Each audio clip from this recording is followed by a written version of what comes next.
first, or can I Well, ask? I, Diane was fine with it, and I've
Work. It's good. Staying busy. How about you? Yeah, staying busy. Busy.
Welcome to the May 13th, 2024 Apex Planning Board meeting.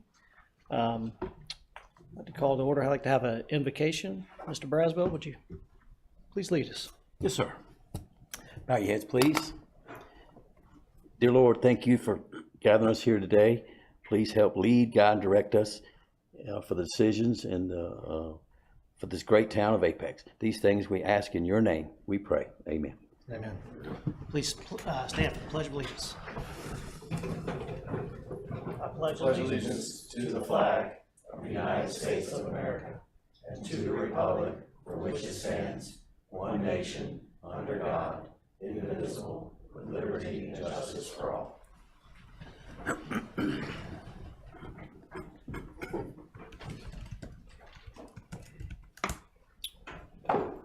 Okay.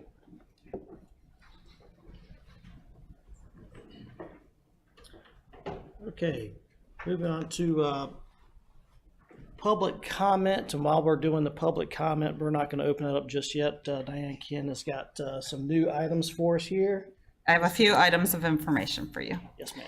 So first of all, I wanted to recognize Ryan Akers. This is his last meeting with us.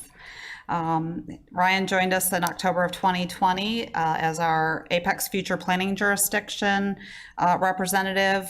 He lives in Wake County, and so he's got big things ahead in Texas. And so we appreciate all the good work you've done with us. Second, I wanted to mention that the planning and inspections departments have moved into a new building. It's called the Mason Street Municipal Building. It's at 322 North Mason Street. It's directly across from the community center on Mason Street. And so there will be a ribbon cutting. I forwarded the invite to you this afternoon. It is on Friday, May 31st from 3 to 4. If you're able to attend, we'd love to have you. And then finally, I did want to mention that staff is requesting that new business item number 1 be moved just prior to the public hearings because there's information in that presentation that will help inform one of the public hearings.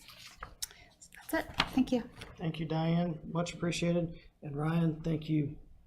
Yes, sir, Mr. Akers. Thank you very much, sir. Dearly missed. Been a fun go. Yeah. I've learned a lot from y'all. I appreciate all the discussion and pushing Apex forward. So it's been a lot of fun, and I've learned a lot through this group. So I'm sure you guys will continue making great decisions and helping Apex forward. So thanks for you guys. We appreciate your time, your commitment to this town, and what you've done too. So we appreciate it. Okay, we're going to move on to the public comment section. The purpose of the public comment is to allow the public to speak on items that do not appear on the agenda under the public hearings. Any member of the public wishing to comment on public hearing items will be called at the appropriate time later on in the agenda. So I'm going to ask if you can please sign in to your left, if there's anybody to sign in here. The public comment period is an opportunity for the public to express concerns and opinions, but is not intended to be a question and answers session.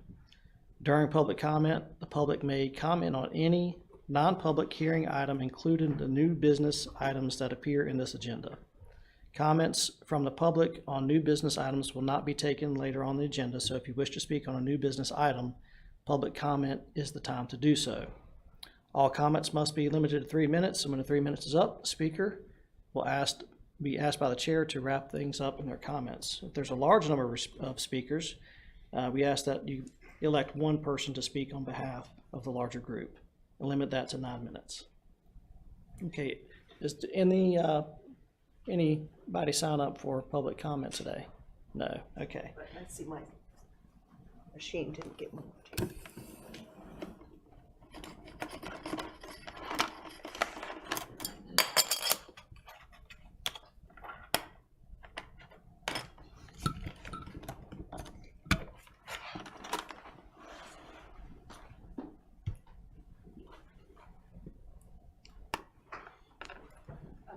Okay.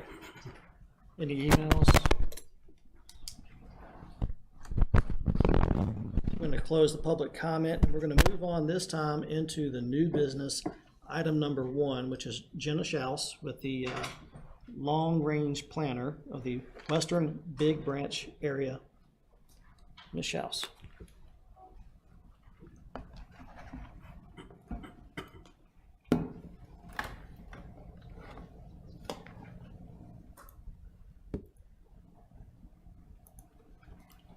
Hi, good afternoon. Today I'll be presenting the Western Big Branch Area Plan Spring 2024 Public Input Summary. So here's an overview of what I'll be presenting today. Just to highlight, I'll be presenting what we've heard from the public, not staff recommendations for the Western Big Branch Area Plan today. So this presentation includes a summary of input that we received on the 3 plan amendment scenarios, as well as a summary of the separate input that we received from the public, and that's included as an attachment to your staff report titled The Friendship and New Hill Community Land Use Map and Neighborhood Conservation Overlay District. Your staff report also includes a summary of input on the draft additional plan recommendations and the draft vision and goals. These won't be included in today's presentation, but are included in your staff report. So just a quick reminder of the boundaries of the Western Big Branch Area Plan. It's bounded by NC 540 Old US 1, just west of New Hill Holloman Road and US 1. 3 public meetings were held in March of 2024, and the meeting dates, locations, and the number of attendees are included on this slide. And at each meeting, attendees were asked to view a recorded presentation and review materials provided. So this exhibit displays the locations where meeting attendees live or work, and most people provided information about where they live, and a couple provided where they work if that was more relevant to the study area. So the study area is shown here in black, and most of the attendees came from within the study area, and we had a good distribution of people throughout the study area who attended one of the 3 meetings. An online opportunity was also provided to provide input, and the materials were posted on the website on February 20th, and an online survey was open from February 20th to April 1st. We received 81 online and paper survey responses, as well as the separate community input that was provided through email that's separate from that online survey, that attachment that you have. And there were 474 views of the recorded presentation that was played during the meetings and available online. And that presentation included the August 2023 public input summary, the draft study area vision and goals, the plan amendment scenarios and how to provide input, the additional plan recommendations, and next steps in the planning process.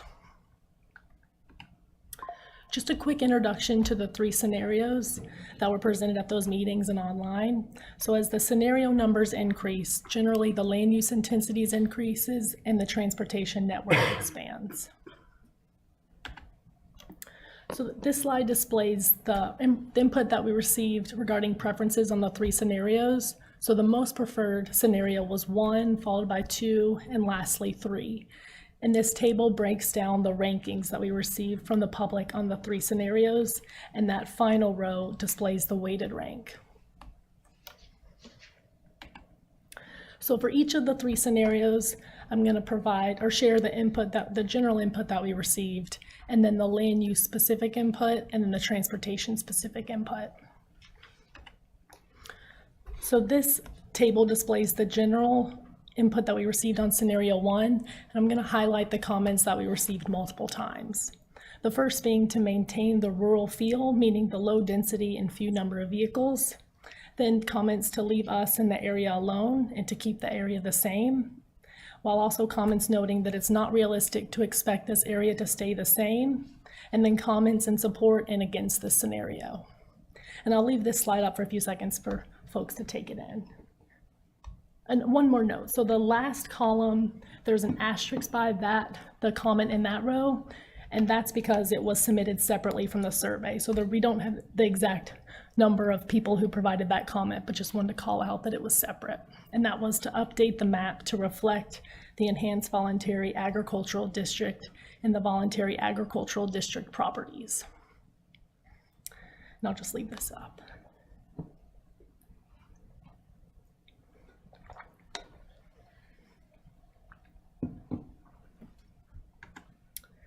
And then this exhibit displays the land use comments that we received on scenario 1. So in each map that looks like this, the circle size corresponds with the frequency of that comment. So the comment that we receive most often, that's location-specific land use, is number 1, to change the Kilcastle Farms properties to rural density residential. And then comments 2 through 5, we didn't hear as often as comment number 1. And comment number 2 is to change both sides of New Hill Holloman Road to low or rural density apart from the US 1 interchange. Comment 3 is support the rural transition density along Hazelhurst Circle. Comment 4 is to change 3601 Friendship Road to rural density residential. And comment 5 is to change both sides of Friendship Road to rural density residential. Then this next list displays the general land use comments that we received. So they aren't included on the map because they aren't location specific, but at the end of each bullet point, you'll see a number, and that represents the number of times that we heard that comment. So I'll go through that list. The first is that they like the rural development levels and atmosphere, support density around major intersections, support life science campus or something similar rather than subdivisions with commercial, with the exception of grocery. Concerned that the medium density in commercial areas will have a domino effect, and the US 1 540 area should not be fully preserved, that there should be options for people to live and work. This exhibit displays the location-specific transportation comments that we received. Comments 1 through 3 we received most often. Number 1 was to shift Richardson Road away from Country Haven Lane and Bosco Road. 2 is that transportation improvements are needed, particularly along Friendship Road and Old US 1. And 3, to improve the intersection of Friendship Road and Old US 1. Comments 4 through 6 we received multiple times, but not as often as comments 1 through 3. Comment 4 is against the New Hill Loop collector, 5 against the Richardson Road extension, and 6 against the Friendship Road widening, and there was 1 comment to protect the historic structure. Comments 7 through 12 we received, but not as often as 4 through 6. Comment 7 is in support of the side path along Old US 1. 8 is to support the removal of the Bosco Road collector. And just to point out where this is, on the adopted transportation plan, there's a collector street in this area, but under scenario 1, the proposal is to remove that collector street, so that's why it's not displayed on this map. Comment 9 is in support of the Richardson Road, Bosco Road alignment. 10 is to close the Friendship Road Bridge. 11 is against the removal of bike lanes from Friendship Road. And 12 is against the collector street between Friendship Road and Pleasant Plains Road. And we received 1 general transportation comment, and that was that bike lanes are needed. Moving on to scenario 2, titled Incremental Change. The general comments that we received multiple times on scenario 2 included do not support, to leave us in the area alone, and that this is the best balance of development and road improvements, and that it's good overall. And I'll leave that up for if y'all would take a look at the ones we received once.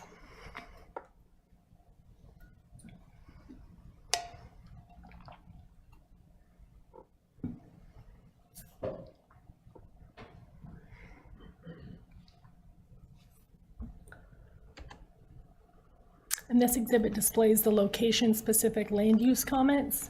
So the comment that we received most often was number 1, in preference of the rural transition density instead of medium density along Hazelhurst Circle. And then comments 2 and 3 we didn't hear as often as comment number 1. Number 2 is concerned about the medium density along Bosco Road. 3 is that scenario 2 is their second choice because the Friendship Road area is medium density rather than low density. There were 3 general land use comments. The first being that this scenario is not balanced, that the development area is larger than the rural area. And then another comment noting that this is not sufficient, that higher intensity is needed. And finally, that this seems optimal, that the major retail is along the major corridors, especially US 1. And the location-specific transportation comments are displayed here. The one that we received most often is number 1, to shift Richardson Road away from Country Haven Lane and Bosco Road. And then comments 2 through 4, we didn't hear as often as comment 1. Number 2 is in support of the removal of that Bosco Road collector. Number 3 is to support the Richardson Road extension to only Old US 1. And number 4 is against the Richardson Road extension. The general comments that we received on scenario 2 for transportation included support the bike lanes, that this scenario is close, but improvements will not keep up with the development, to prioritize infrastructure improvements that focus on public safety and congestion reduction, and to raise the fee in lieu for transportation improvements associated with development in order to match the actual costs. In the last scenario, scenario 3, titled Expand Transportation Network, the general comments that we received multiple times on this scenario included do not support, leave us in the area alone, that the cost to the town and the environmental impacts outweigh the benefits. And then I'll leave that up for a second.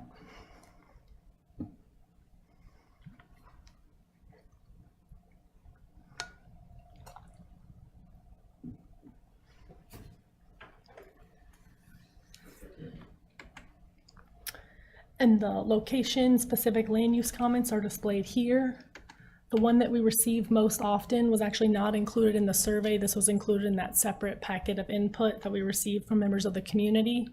And that's number 1, against the medium density or high density around Old US 1, Friendship Road, and Hume Olive Road. And then comment number 2, we didn't hear as often or wasn't as many people as number 1. And that's to make that this scenario makes use of the existing and proposed interchanges at US 1 to provide economic growth. And then the general land use comments on scenario 3 include that this is too dense. The community does not want more townhomes, that this puts density near major intersections and possible public transit, too much residential development, that the increased density around Vicious Vicious would be good for Apex and the surrounding areas, that this fills the gap in the residential density between north of Old US 1 and Holly Springs, and that the higher intensity uses will support public transit. The location-specific transportation comments are displayed here. The ones that we received most often included to shift Richardson Road away from Country Haven Lane and Bosco Road. And number 2, to remove the existing intersection of Bosco Road at Richardson Road to eliminate cut-through traffic. And then comments 3 through 6, we didn't hear as often as 1 and 2, with 3 being that 2 streets, the Bosco Road collector, and the new local connection are proposed through 8164 Providence Oak Path. And we're just to highlight, that's where these 2 streets meet. Number 4 is against the Bosco Road collector. 5 is against the Richardson Road extension. And 6, that an additional travel lane is needed on Old US 1, on the Old US 1 bridge over 540 as you're heading towards downtown. And then the general transportation comments on scenario 3 include support expanded public transit, and then another comment against planning for transit, and that the roads will not handle the traffic volumes. And a comment noting that to improve safety for cyclists, it needs to be beyond bike lanes, to add roadways through undeveloped land that's not historic, against the Church Road extension through the New Hill Community Center property, and that expanding the street network is preferred to adding lanes to US 1, and support expanding the transportation network to reduce congestion.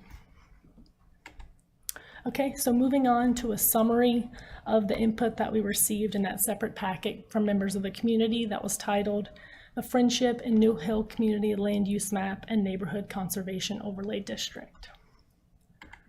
So the first part of that packet included a proposed overlay district And that would include provisions on residential development regarding building height, fencing, buffers, stormwater, tree preservation, and cellar disclosure. And there was also a proposal for a citizen advisory committee, and they would review and provide non-binding comments on pre-applications for development. They would participate in neighborhood meetings and participate in town council work sessions, technical review committee meetings, and public hearings. That packet also included specific land use map and transportation plan comments. The land use map comments included a section on residential development noting that no more than 1 home per acre in the study area, and that aligns with the town's rural transition density land use category. And then there were comments on commercial development noting that this should be targeted along Old US 1, New Hill Holloman Road, and future Richardson Road. And then a comment noting to not allow mixed-use commercial with residential development and to encourage agritourism. The transportation plan comments included focusing on improvements to perimeter roads, including Old US 1, 540, and New Hill Holloman Road, to minimize interconnectivity in the area, and to shift future Richardson Road east. So the next steps in the planning process include to prepare and release a draft plan document for public comment, and then to develop a final draft plan and hold public hearings. So that's all I had today. I'm gonna try to answer any questions that you may have. Thank you. Are there any questions for Jenna?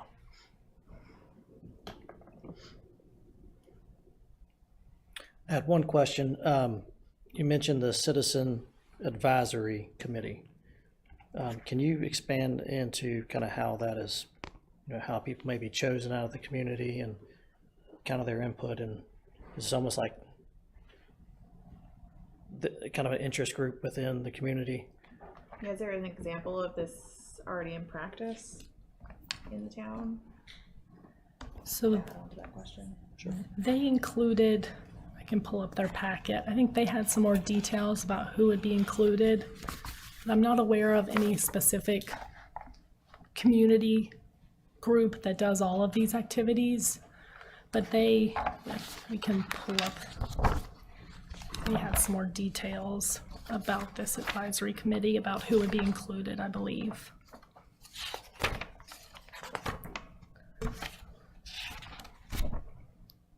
Yeah.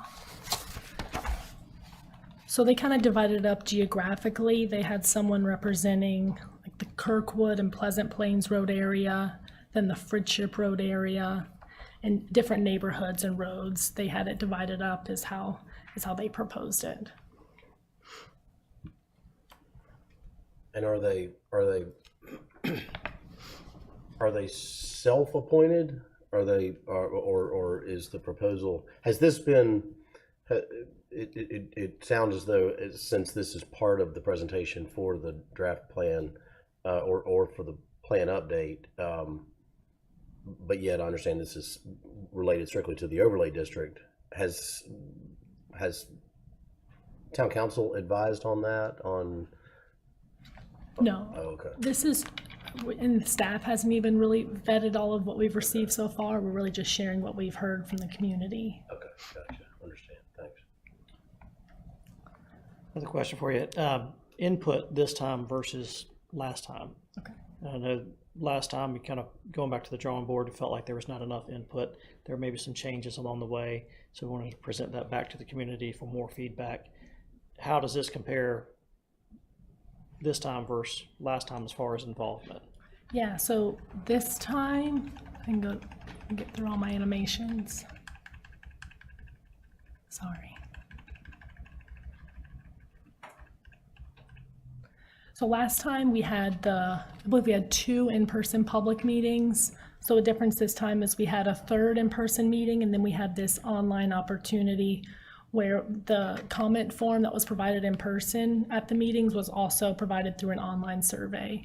So you could provide input in person, or if those dates or locations didn't work for you, there was also an opportunity to dig into the materials and provide input online. Okay. Was there an increase in interest from the last presentation to this one, or We was it didn't about have, the same? Or That we have fewer people, so I believe we had over 100 total last time who at least attended the 3 meetings. And this time we had 81 online and paper survey responses. I think there were many more people over total who attended the meetings last time, from what I recall. This is what our attendance this time.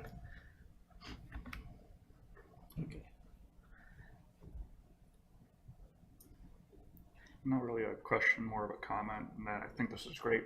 Like, you know, the town is no laughing matter that, you know, the town is growing quite a bit and these people are being directly affected by it. But I think it's wonderful that we're really trying to be involved with them, because these are people, families that, some of them that have been there for nearly a century. So like, the more that we can embrace them and help shape that area, I think it's good.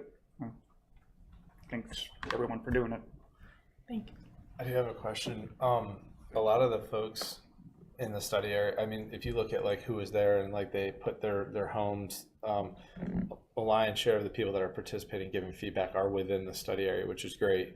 You get direct representation of their point of view, which is stay the hell out of here. We don't want to change. We like our, you know, farms and big lots, which is great to have, you know, that. But it doesn't really make sense for the town to own low density. It just doesn't financially pan out in the long term. So I guess my question is, has staff done an audit to see what density and what scale makes sense, whether or not these people should even be able to participate in the town of Apex? Because at some point we would lose money as a town to annex low density. And so I guess my point would be, has there been that fiscal analysis? And 2, if we did want to annex property in that is in this boundary, and these people obviously want a lower density, can we adopt a UDO amendment that would allow a substantial cluster development where we could preserve larger tracts of open space that is meaningful for the community, not just like, you know, RCA or per unit, but like do something where we can cluster and go down to the higher density, smaller lots, smaller houses, more affordable, more attainable, but is also giving back the lower density. Because I don't think the UDO, correct me if I'm wrong, Amanda or Diane, that as written, we have a cluster subdivision portion that might be something that would placate both sides here, maybe. But right now it just feels like they don't want to participate, and you know, they want urban type amenities in near Vicious Fishes and the Friendship, but you can't do that with low density. You need the rooftops. So it's just kind of like, I want my cake and eat it too. I understand that. I wouldn't want this in my backyard, but you know, if looking beyond the dots, all of Apex, it's better to have more density. So Ryan, to answer your question about the cluster subdivision and conservation subdivision, they're called different things. Through the rezoning to PUD, you can achieve that. It would be up to, you know, planning board, town council, ultimately, whether or not to approve that style of development in that particular location. But you, the density could be set at what the land use map supports, but then the lot size is made small, which would then in turn result in a high percentage of preserved open space. So that the PUD is flexible enough already to allow for that type of development without specifically calling it out as a subdivision type in the UDO. Yeah, I would just want to allow that flexibility, and I'm glad to hear that, because, you know, less infrastructure, smaller houses, we win as a town to take ownership of that infrastructure. You know, it's going to come at the cost of, you know, whatever large tract seller, if it's a farmer out there that wants best and high dollar for when he sells, guess what? You got to water it down to get to that 1 unit an acre. You're not going to get the dollars you think you're going to get compared to having a more dense, medium density. You can't get your cake and eat it too. So interesting to see all that feedback. But if there is a way that the town doesn't lose out on having to own, you know, 1 acre lots, that's crazy. Thank you. And I think to somewhat answer your first question, our GIS staff are starting to work on an analysis to compare the value of land based on the land use and zoning category. So I don't know if that's necessarily what you were getting at, but that's that's underway. Less on the land valuation, more on the actual infrastructure that the town would take through public right of way, public services, like per unit. So, you know, street frontage, if I have a townhome and it's only got 30 feet of street frontage versus 100 foot of street frontage, you're watering down the cost to the town through having more infrastructure over less lots. So if you look at a 30-year pro forma, it just doesn't pencil out. You need the density. Cost of community services, I think, is what you're getting at. And Like the cost of maintenance. Everything. it's like if you have 30 homes within a mile stretch for a line of water, a water line versus At some 5. point, it doesn't make sense. If these people don't want the density, they don't want to participate, then you don't annex. Okay. That is their choice. Yeah. Yeah, I mean, Yeah. so, And I heard a lot of Works both feedback when I ways. was in the Western Wake, when we did the community center. They're like, "Oh, the town's gonna condemn my land." I was like, "No, this is they're just setting the framework for the future." I have to wonder if there is confusion about the connector roads, because that kind of surprised me in the feedback of removing connector roads. It seems to go against the grain of what Apex has been trying to achieve for many years, is that interconnectivity. So I wondered if maybe owners thought it was coming, if it stays on a map, like it's going to come, not so much that if it's on the map, that just means if someone develops in the future, they're responsible for it, which what could be a better deterrent of development than having a connector road running through your property. But to me, that one seemed a little disjointed with Apex's overall just fundamental development principles.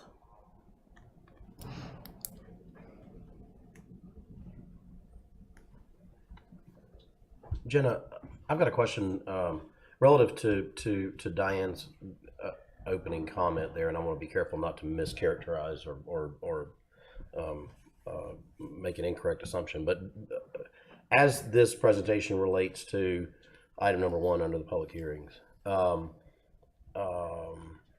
first of all, thank you for reviewing all 3 scenarios and identifying, which is the preferred scenario, but then making reference back to your staff report that was in our packet.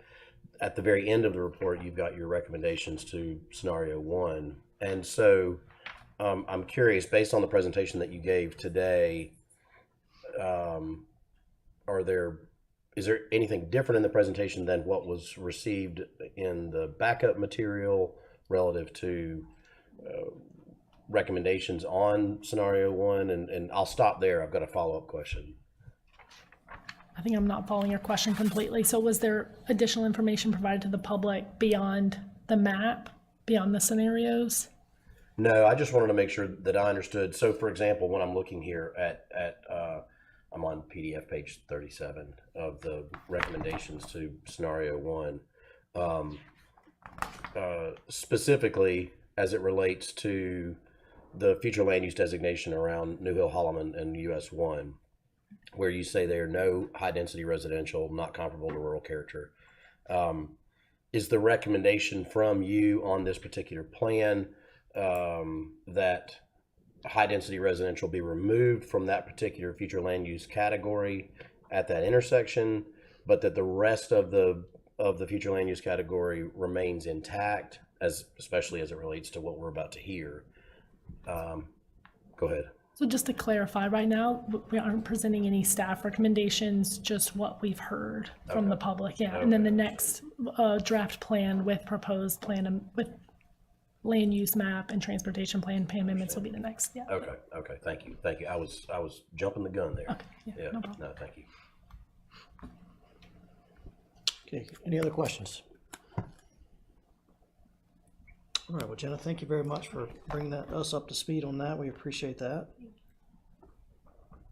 Okay. All right, so we're going to move into our consent items.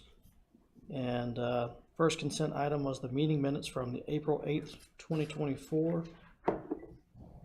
Giving everybody has had a chance to review. Any comments, any changes needed? And if not, move to a motion. Motion to approve the April meeting minutes. Second? All right, we have a motion from Alyssa and second from Keith. All in favor, say aye. All right. All opposed? Okay, motion carries. That was Preston that seconded that. That's all right. Let them know. All right, moving to the public hearings. Item number 1, Shelley, public hearing and possible motion regarding the rezoning of the case 24CZ03 New Hill Holloman Road. We do need to recuse Mr. Ryan Akers, so if I can get a motion to recuse Ryan. Make a motion to accuse Mr. Akers. Okay, motion from Keith, Second from Melissa. second from Melissa. All who are in favor, say aye. Aye. Aye. All those opposed? Okay, motion carries. You're recused. Ms. Mayo, thank you. Good afternoon. Afternoon. As you stated, this is 24CZ03 at New Hill Holloman Road. This project is located in the southwestern corner of the town's jurisdiction, right down in here. Site consists of 2 parcels, one large one and one teeny tiny little one, totaling about 25.4 acres. It's located on the western side of New Hill Holloman Road, north of US 1. The parcels are currently in Wake County's jurisdiction and zoned highway district. The proposed zoning district is planned commercial conditional zoning. The 2045 land use map designates this as office employment and commercial services, and the proposed rezoning complies with that designation. The site is primarily wooded with a Town of Apex sewer easement running through it. You can kind of see that outlined here on the map. And then if you see where we've got evergreens and then like a thin-ish line of deciduous trees, that's roughly where a stream buffer is that bisects the property. The applicant conducted neighborhood meetings on January 25th and April 17th, and those meeting reports are attached to your staff report. The applicant is proposing 32 uses shown on page 2 of your staff report. I'm not going to read all of those to you, but the following are just examples and representative of what's being proposed. So health, fitness center or spa, church or place of worship, daycare facility, restaurant general, medical or dental office, retail sales, or studio for art is what that's supposed to say, excuse me. The applicant has agreed to our standard architectural conditions for non-residential development. In addition, conditions 2 through 7 are conditions recommended by the EAB. The applicant did meet with the EAB on April 10th. The board recommended 6 zoning conditions. Of those, only 1 was not added to the application. That was the request to add solar panels to the project. The other 5 conditions are consistent in language to what you've seen on other zoning cases. They're committing to installing signs next to SCMs to prohibit fertilizer, providing greater biodiversity and using native species in the landscaping, minimal clearing in the stream buffers, warmer colored outdoor lighting, so more that yellow tone, less the blue tone, selecting warm season grasses for drought tolerance, and treating the 25-year storm instead of just the 10-year storm. Condition 8 is a 4-part transportation condition. Staff agrees with parts B and D and recommends adjusting the phrasing for parts A and C. Parts B and D are regarding on-site road improvements for Church Road, so that would be the section that's right here between the 2 parcels. I know that it's very small, but it's right between these 2 sets of yellow lines. And a traffic center at Church and New Hill Holloman Road, which was slightly off the screen. Part A is a condition regarding New Hill Holloman Road itself. Just as an FYI, the applicant did submit a TIA for the proposed rezoning, even though it's not required as a part of this type of zoning. It was in order to help us formulate recommendations and kind of fully evaluate it. The results of that TIA have been incorporated into these zoning conditions, and they do include the traffic light that's part of condition 8D. The applicant proposed the language that you see in front of you for New Hill Holloman Road. That language is agrees to widen New Hill Holloman along their frontage or pay a fee in lieu, subject to the approval of the Director of Transportation and Infrastructure Development. The only change that staff is recommending in this language is shown in bold on this slide, and that's just to say that the fee in lieu will be based on an engineer's estimate submitted to the town. And that's purely to spell out how that fee in lieu will be calculated. Since it's a zoning condition, if that's not clearly specified, then that could end up being something contentious that we would have to work out later or bring back for a secondary rezoning later on. So we wanted to make sure we got that nice and clear up front.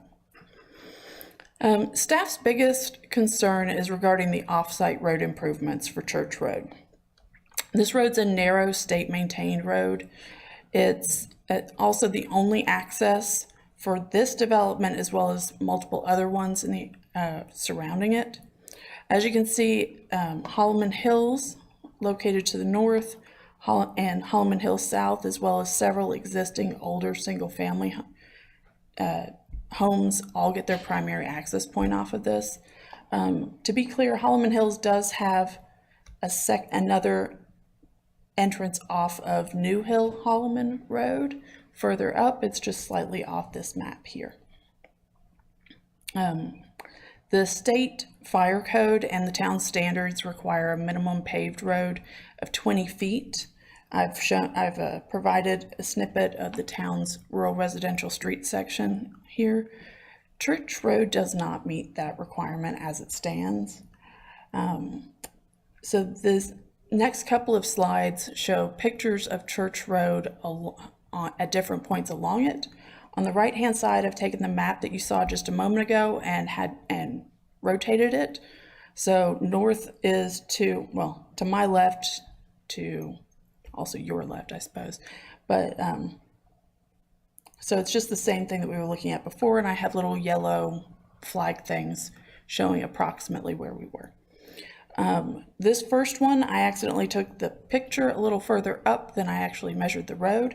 There's a section right here that you may be able to see where the road actually changes color just a little bit. At that point where the road transitions from the intersection to the actual road itself, the road measures 18 feet wide. And then we've got the truck in here. It's a fairly decent sized truck, but not the biggest by far, just to give some visual scale. The next picture was taken at the intersection with Oakfields Road, which is the entrance to Holloman Hills subdivision. At that point, the paved section measures 18.5 feet wide. About 275 feet further west, or down on this, in front of the Stanley and Deborah Evans home, it measures 16.5 feet wide. This is the narrowest point that we found on the road. And just to give you some reference, it's barely 2 parking spaces wide. So if you have 2 really good sized cars, as we all probably know from trying to park in different parking lots, you may or may not be able to fit through there comfortably. You would certainly have to slow down significantly.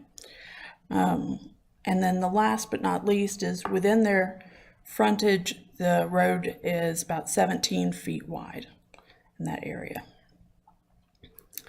Transportation and Infrastructure Development staff requested that the developer improve Church Road from the eastern edge of the church's property, from the eastern edge of the property's Church Road frontage, I got that backwards, to the intersection of New Hill Holloman Road and Church Road, widening that to a 20-foot wide roadway with a 5-foot wide sidewalk on the south side of Church Road, with a marked center line and edge lines, and an eastbound left turn lane with 75 feet of storage at the intersection with New Hill Holloman Road. The applicant has provided the language shown in front of you, which provides several caveats.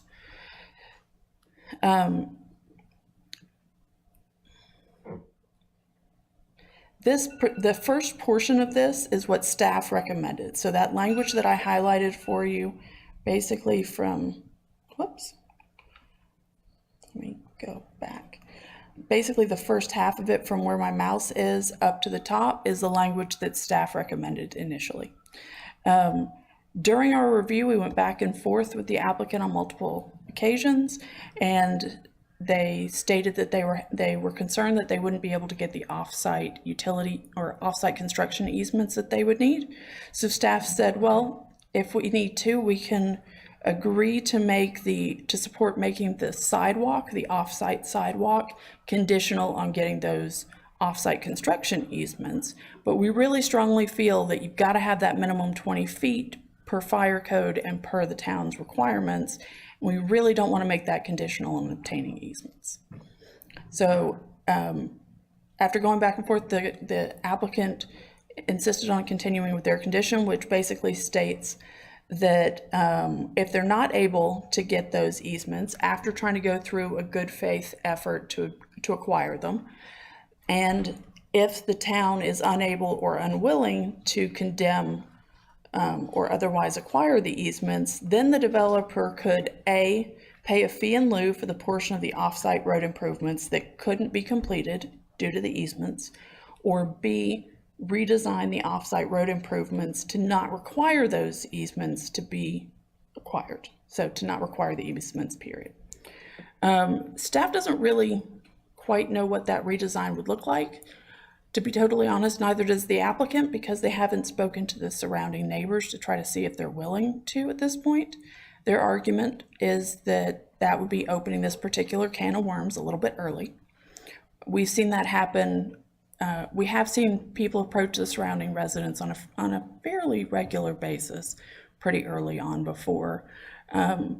So our recommendation has been for them to reach out.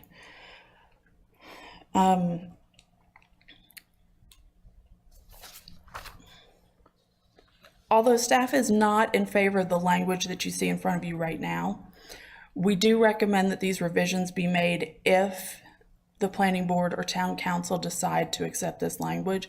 And the language that's shown, the changes that are shown, are purely to make it consistent with other conditions from past rezonings.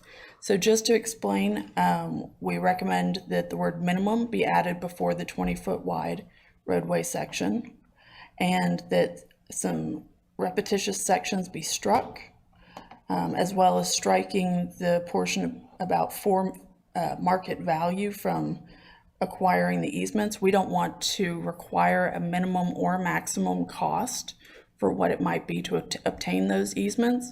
We have had situations before where people can go in and make an offer to someone and it's lower than maybe what a market value would be, and those people are still perfectly happy to accept that additional funding.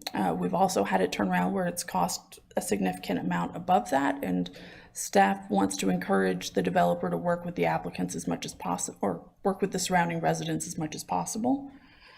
In addition, we would like to strike the initiate condemnation proceedings section from that.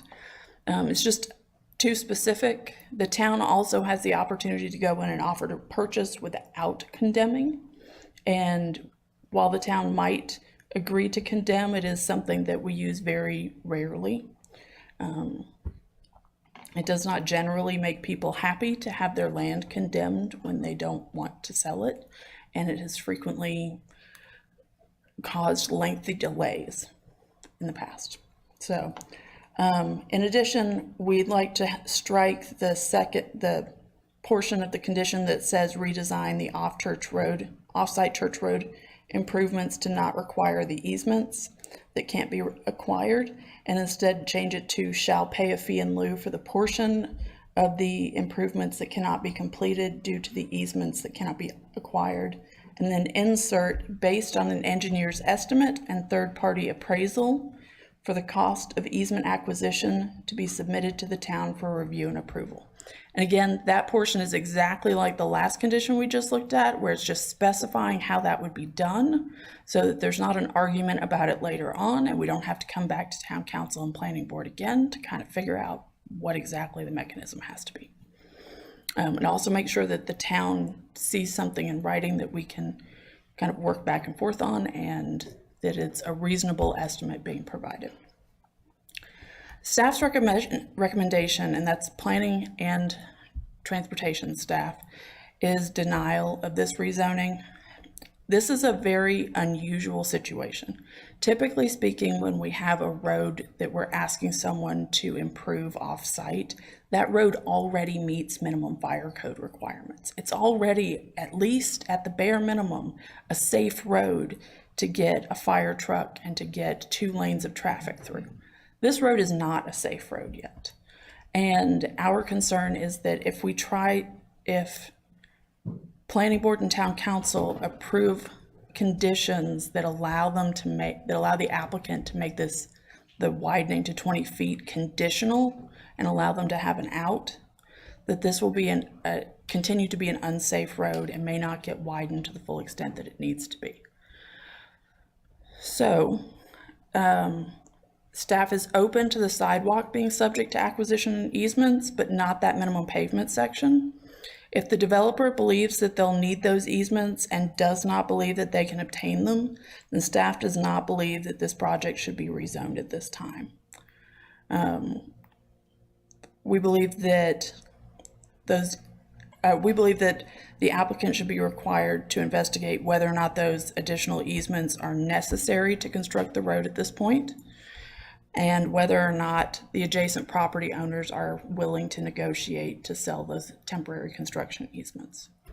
The suggested zoning condition language does require a good faith negotiation and an option for fee in lieu if the town's unable or unwilling to obtain those easements for the developer, but a fee in lieu is not going to address the existing traffic safety and capacity issues on this current roadway section. And because the uses that are proposed in this particular rezoning have a very good chance of generating significant traffic, we don't believe that making those off-site road improvements contingent is in the best intent for the town. I'm happy to answer any questions that you have. Russell is also here to back me up if there's complicated road stuff. So, and the applicant is here as well. Yes, sir. Yeah, thank you for the pictures, because it definitely helps illustrate the point there. And I've also driven on that road, and I agree, it's a little tight. For just trying to visualize this, because it will be a Y, and that will get a lot of traffic. Is the only access point going to be from Church Road, or so nothing on New Hill Holloman? So the amount of frontage that the applicant has on New Hill Holloman is teeny tiny. We're talking about 30 to 40 feet, and it is extremely close to the ramps and everything. So it would just be incredibly unsafe to use that location for an entry. So the only access point that they currently own and can use would be off of Church Road.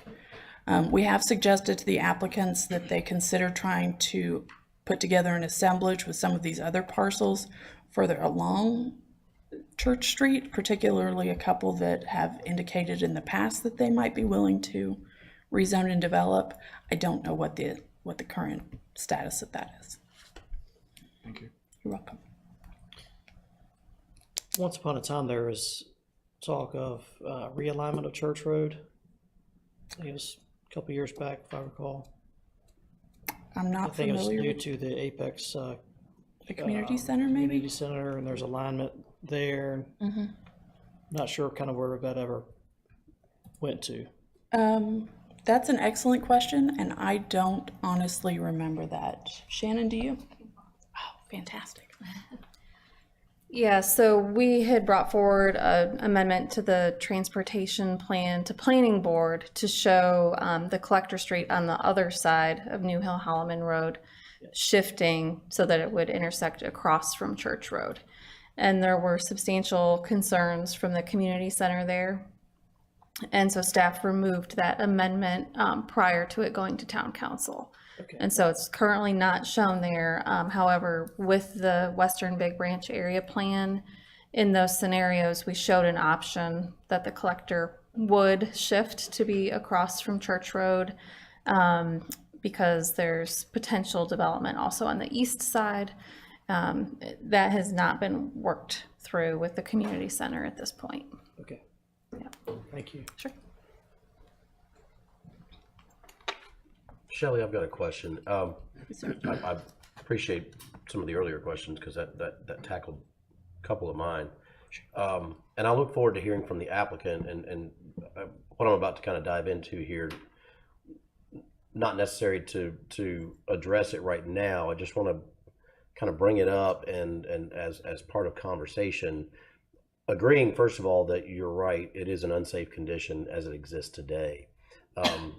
However, recognizing that the right of way, it appears to be consistently 60 feet from this portion of the property all the way out to New Hill Holloman. And so in the staff report, I understand that, and based on your presentation, the recommendation is for a rural residential cross section. And we heard Jenna's presentation on the scenarios for the plan and the desire for the area to maintain its rural character. The but or the however there is that my understanding is that there's still a recommendation for an intensification at this interchange at US 1 and New Hill Holloman, which presumably would mean that there would be commercial road designations, that the road designations, that the local or interconnecting roads in and around the interchange wouldn't also necessarily be rural. And so my question is since the staff report or since staff is calling for a rural cross section, obviously that means that the drainage is an open drainage system. In looking through your transportation plan and the different cross section types, it appears that one would be able to fairly easily build your two-lane minor collector commercial roadway in that 60 feet of right-of-way, which would include the sidewalk. Now, obviously, that would be a closed drainage system, but I guess where I look forward to hearing from the applicant and maybe engaging in some additional conversation on this is, and your recognition that there's no access to New Hill Holloman directly, that based on the TIA that was voluntarily done, what's the trip gen for this? I mean, we're looking at 25 acres of property here. Is the Y really going to go there? Will the Y fill it up entirely? What's the trip gen for a Y? I don't know. If the Y doesn't go there and we fill up 25 acres with mixed use, that road's going to become a commercial road. And so I'll kind of say that and lay it to the side and how that relates to the condition for the off-site exactions. Off-site exactions in and of themselves are already tough. It's a real heavy lift to ask a developer to go and knock on doors and buy easements. Just an incredible lift on that. And so since we already have 60 feet of right-of-way, I'm confused a bit as to why we're laying an expectation of purchasing easements for a sidewalk that will sit on the outer edges of the swale when we theoretically should be able to construct this road, a commercial road, within that right of way. So I toss that out there. I'm open to conversation on this, but I think we're looking at a sizable piece of property that's going to be using Church Road, and it should be developed in accordance with that. I can address a portion of what you've asked. Russell might be able to address another part, and then I think the last piece will have to be left to the applicant. Sure. My understanding is that there is a 60-foot right-of-way there. It is a fee simple right-of-way. It is not a DOT easement, which we do occasionally see in our more rural areas. I've gone back and checked the deeds just to be sure, because this is the kind of area we tend to find that in. We did not actually ask the developer to obtain off-site easements. The language about off-site easements was proposed by the developer with their assumption that they would not be able to get the section that was requested within that. I did speak with the developer. I'm not going to speak for him, but I was advised that the engineering firm was not able to make that fit without some amount of grading off-site, is my understanding. I could be wrong, so I invite him to correct me if that's the case. As far as why this particular cross-section was requested, I'm going to leave that answer to Russell since he was the one who made that request. Thank you. Yeah, so this is our minimum typical section. Nothing about the zoning conditions or what we've requested precludes the applicant from proposing our standard 27-foot back-to-back. In fact, that's what we've asked for on site. We're not asking for them to do a curb and gutter roadway, 27-foot back-to-back off-site, because typically that would be additional cost, additional burden. As those properties develop in the future, they'd be required to change, if they're commercial properties, be required to change that 20-foot ribbon paved road to based on our 27-foot back-to-back section. So again, they could come back with a design, exactly what you said. If they could come up with a constrained design that says curb and gutter, 27 back-to-back, and then locate the sidewalk within that right of way, if that works, then that's fine. It's just our concern is whatever they propose, we want them to meet our minimum, and we don't want the minimum road section to potentially be compromised in the future if they're not able to obtain easements and the town's doesn't proceed with that. Understood. Thank you very much for that. You're welcome. Any other questions for us or? No. Okay, would the applicant like to speak?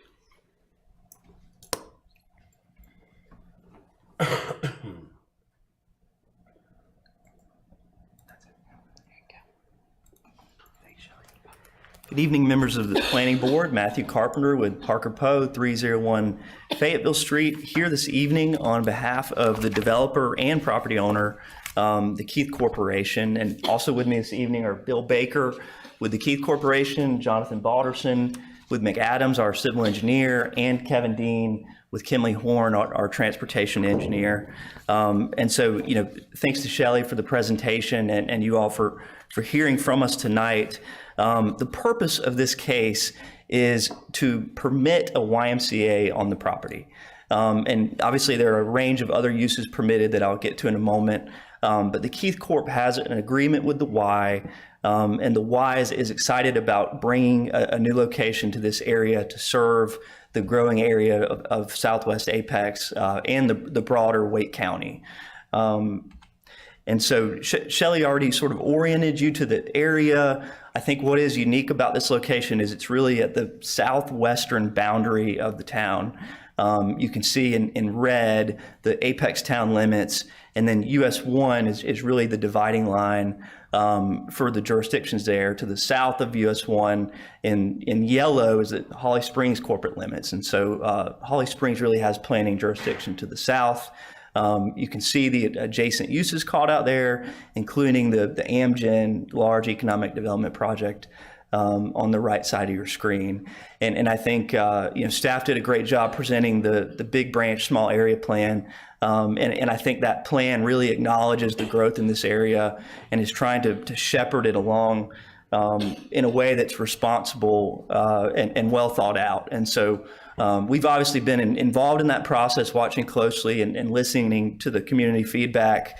And I think, as staff mentioned, there are 3 different scenarios for the draft plan. In each of those scenarios, this property is designated as office commercial services. So we feel confident that it'll remain that way, even though the plan hasn't been finalized. And that's also consistent with the land use map designation, which is office and commercial services. And I do think what's somewhat unique here too is that when you see a lot of these rezoning cases, especially in areas this far from the primary center of Apex, they're often currently zoned residential agricultural or rural residential, which is just normally holding districts that don't really allow redevelopment, but for large, rural home sites. That's not the case here. We've got highway district zoning in Wake County, so you can see that in purple. The highway district zoning allows a range of commercial and residential land uses. And so the request is to take this property from Wake County's jurisdiction and to rezone it in Apex so that it's developed in Apex. The site is, in Apex's property tax jurisdiction, and the desired zoning district is planned commercial conditional zoning. And what that also does is, I know a lot of the feedback in the small area plan discussions has been that residents in this area don't want higher density residential. So part of what this rezoning does is it actually removes residential entitlement that's there now in the county zoning. So we're only proposing commercial and office uses. And so we have 8 zoning conditions that we've worked on with staff. The first limits the permitted uses on the property and makes those uses consistent with the land use map designation. A few notable exclusions that staff requested, and I think makes sense here: drive-through restaurants, gas stations, and bars and nightclubs. I think some of the feedback in the area plan has also been that residents don't want to see those uses there. The second is staff's recommended architectural conditions for non-residential buildings. Then conditions 3, 4, and then 6 and 7 are all those EAB conditions that came out of the EAB recommendation. Condition 5 limits the color of lights on the property because it is in a lot of ways still a rural area, so we wanted to be mindful of that. And then condition 8, which I know you've already heard a lot about, is our very complicated transportation language. And so I'll spend a moment explaining that and how we got there, because there have been a lot of discussions with staff and they're still ongoing. And so, staff, as Shelley mentioned, came to us and said, the Church Road is not safe. It's, a very narrow road. We acknowledge that. So we're not arguing that improvements don't need to be made. It needs to be improved.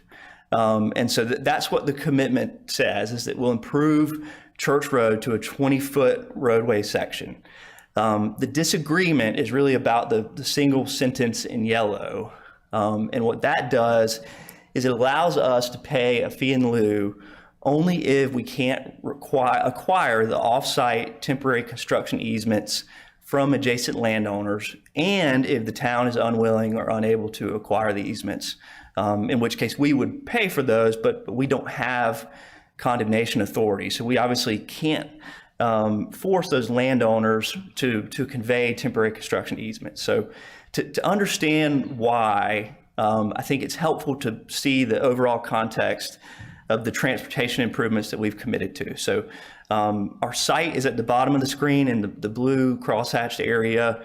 In yellow is the portion of our frontage that will be improved to a 27-foot back of curb and gutter section. There are no contingencies for off-site easements there. The green section, which is all off-site, is where the disagreement with staff is. So that section, you can see there are 8 different landowners that are adjacent and have frontage on Church Road. And so it's not right-of-way that we need. So we don't need to permanently acquire property from these landowners. It's temporary construction easements for the grading and staging for the road. And I think that's an important distinction, because we're not trying to widen the right-of-way. And I think part of the discussion about the 60-foot right-of-way, we can fit a lot in there, but we have looked at the rural street section that was recommended by staff and the 27-foot back of curb to back of curb section. And either of those in the green area would require grading roughly to that orange line on each side. And so we're not talking about a large area, and this is not unusual. We have to acquire offsite easements like this in other cases. But the timing is really what's at issue here, because, I can't advise my client to say, well, we'll remove the language and basically guarantee that we'll acquire these offsite temporary construction easements. Because what that does is sets us up to where, we could get all the way through to construction drawing approval.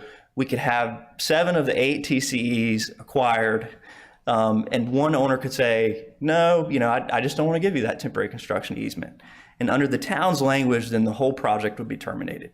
And so we don't think that's a reasonable consequence. And so we're just asking for that contingency. We're not asking to pay a fee in lieu.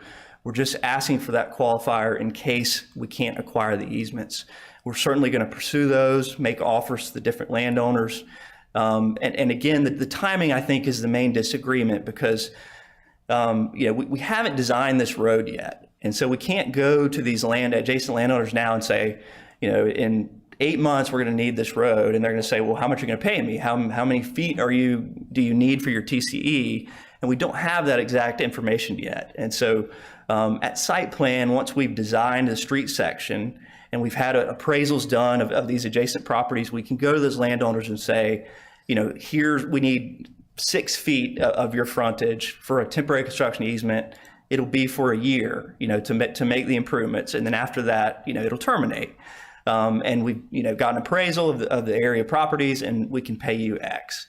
We don't have that information. And so it's a little premature to go to, all of them and say, here's what we will need when we don't have that information for them. So that's really where the disagreement is. And I think, if we could work out, we don't have a problem at all with the 20-foot pavement section. We agree that that's what's needed here. The issue is the cross section and fitting the swales and planting strips required by some of the apex sections and likely NCDOT. Those are what push, the grading and construction out to where it requires those TCEs. And so I think that's some context and hopefully answered some of the questions here. And so overall, we've got a project that's consistent with the land use map. It's consistent with the draft Big Branch area plan. It's consistent with some of the stakeholder feedback that the town has received in that plan in terms of removing those residential uses that are currently entitled there. And then finally, it adds non-residential development to help balance the town's tax base. I know there's been a lot of discussion in Apex recently about the ratio of commercial to residential. The last number I heard was 87% residential and 13% commercial, and that needs to be closer to 70-30. And so we're hopeful we can bring a use here that will be a community serving use, but can also meet the needs of the town in terms of non-residential uses in a way that is agreeable to the residents there. Not speaking for them or saying that they agree with the use, but I think it's advantageous over more intense commercial uses there. So with that, we're happy to answer any questions and respectfully ask for your recommendation. Thanks. Thank you, Mr. Carpenter. Are there any questions for the applicant?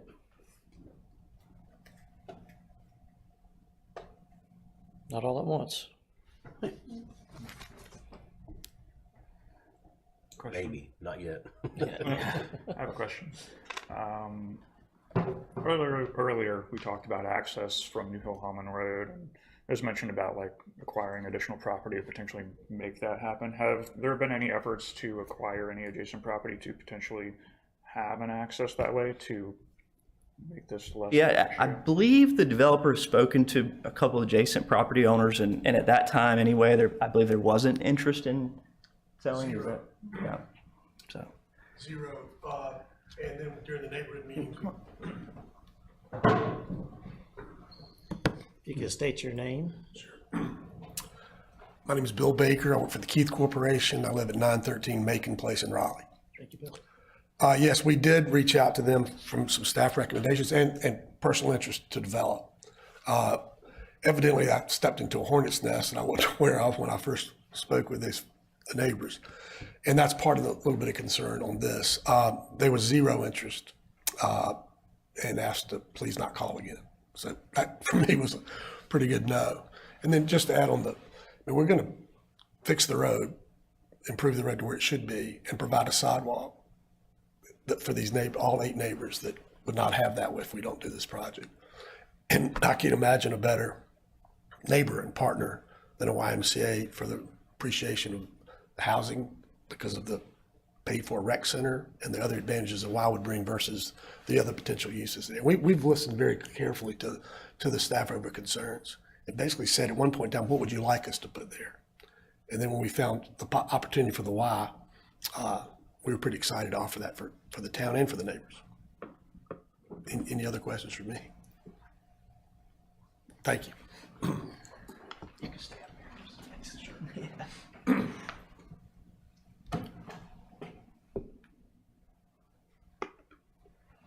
So just for clarification, is Church Street state maintained at the moment or private?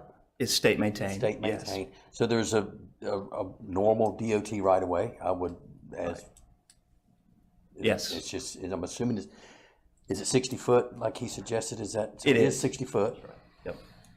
Okay. Thank you. I am curious. First of all, thank you for the clarification on the TCEs. That helped clear up.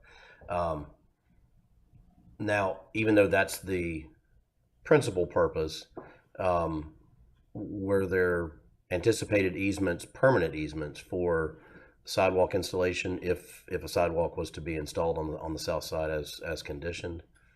No, I believe we can fit the sidewalk in the existing right of way if we get the TCEs on the south side to install it. Is that correct? Yep. Okay.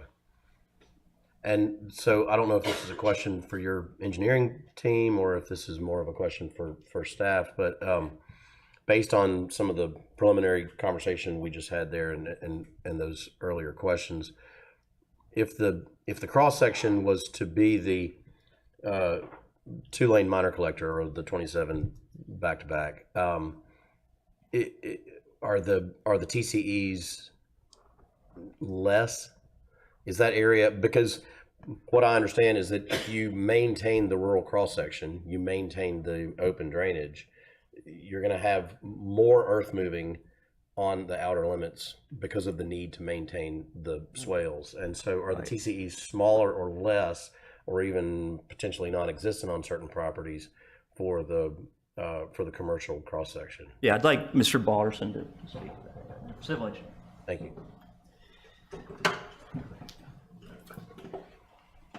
Hey there, Jonathan Balderson. I'm with McAdams, and I'm at 621 Hillsborough Street in Raleigh. So your question to the street sections, what we've been working through is trying to find a modified section that we could make work. So we looked at the rural residential, and because of the swales outside of the right-of-way is where the easement need would come in. So if we switch to sidewalks on the north and the south side, we still would be confined because of the vertical design of the street. So what we would need to do to modify that section is basically come down to a 22-foot back-to-back section to make that work. 22-foot commercial cross section, you're saying it would just be it would be 22-foot back or face to face plus the streetscape improvements. Is that right? All within? Yeah, that's right. So the 27-foot back-to-back would come to 22. That's right. Yeah, understood. Okay. And in doing so, you were able to do that entirely within the 60 and no TCEs or? Correct. No TCEs with that. Okay. And does the city authorize modifications of the cross sections through the conditional zoning process, or are the cross sections fixed? I'm just curious. I believe, so we did look at that. I think part of our concern and staff's concern, and you can confirm this, is that it's a DOT road. And so, even if we agreed on that modified section, there's no guarantee that DOT will accept it. Right. So that's part of that.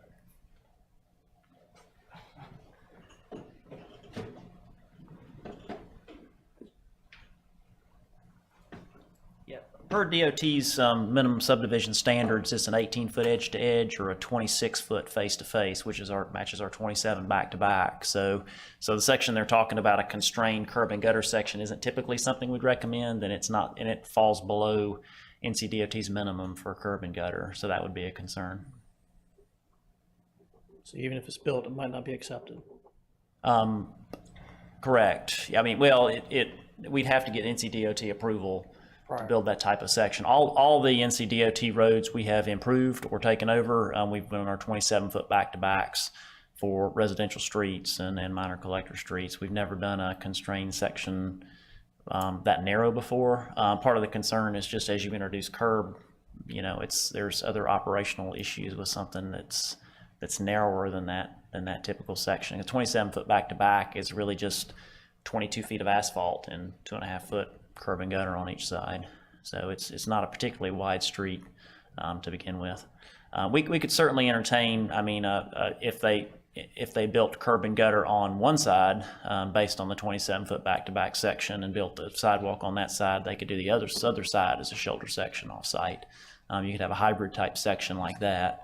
So I don't know what difference that would make. But I guess staff's intent here was not necessarily to design an atypical section and get into these kind of details. We just want to make sure that it meets our minimum standard, and we don't end up in a situation where town council's pulled in unexpectedly trying to acquire easements from property owners that are not willing. Now, of course, this case will go before town council, and so they'll be able to hear this same discussion and make the decision at that point as to whether or not they want to move forward with that language. Sure. Another thought that I was having is not only is the road more narrow, right, if we reduce that down, but it's in a curve, right? So a road that curves and is more narrow seems even more narrow versus a straight line narrow road versus a curved narrow road. When people are driving it, you know, car's going to fall to the inside. So, right. You know, could the appearance could be even smaller for driving hazards. Correct. Yeah. I mean, again, our minimum curb and gutter section is a 27 back-to-back, and that's also DOT's minimum curb and gutter section. So our minimum shoulder section will be 20 feet of asphalt with shoulder. Okay. Any other questions for the applicant? I do. Forgive me. We're dialing in this thing here. So let's shift gears a little bit back to the TIA and the trip gen on this thing. Do we know, first of all, what is the trip gen for just the Y? And then do we know what it is for if the Y deal falls through and we end up going with 25 acres of mixed use? Hey, good evening, Kevin Dean, Kimley Horn. Glad I got a turn to speak and didn't have to hang out in the back by myself. We're at 300 South Main Street in Holly Springs. So the ITE trip generation manual, which I'll hear referenced, indicates that the YMCA would be about 1,874 daily trips, somewhere in the ballpark of 124 AM and 163 PM. So we haven't run trip generation estimates for other uses that would fall under the proposed zoning. But the way that would work is if the project was rezoned, but the Y was not the ultimate user, the trip generation from the TIA becomes the trip budget or the trip bank that the site gets judged against, to be able to develop just with those same improvements. And if a site plan was proposed that came in with a more traffic intense use, we'd have to update the traffic study and go back through coordination with town and DOT. So it's not a blanket. You get to study the least intense use and then change it up later. This becomes the established trip budget for the site, and then it's evaluated against that if there was a different use. So, good question. Sound answer. Thank you.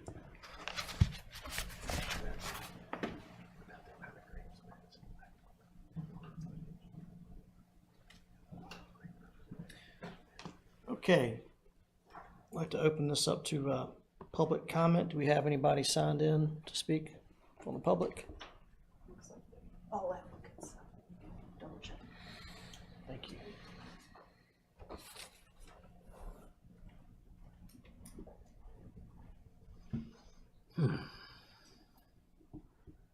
Okay, so it looks like everybody's here for the applicant, no public comment. With that, I'll close the public comment, move this back to the board. I think this is a tough one. So it's all over temporary construction easements, really, right? If I'm not correct, I mean, that's what I. Yeah, I mean that the TCEs it sounds like are really mandated when you're choosing the bottom rung of the cross section. Mm-hmm. So if you think about it like a ladder, in terms of intensification of the cross section, there's less of a need. Now, it would be great if DOT could be in the room and weigh in, but somebody from DOT could also sit in here and say, Yeah, we'd be fine with a modified cross-section and then their minds get changed. You know, that can happen too, but, yeah, it is a tough conversation.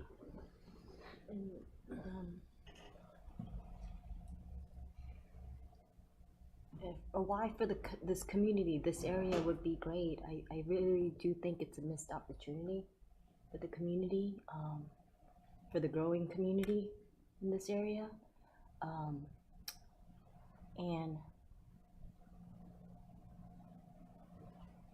to have the developer to reach out to the 8 homeowners who are against, sadly against for this project, I think it's a bit unfair,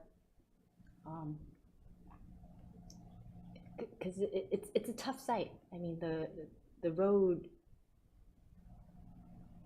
divides the 4 lots on the west side in a weird angle, so that's tough.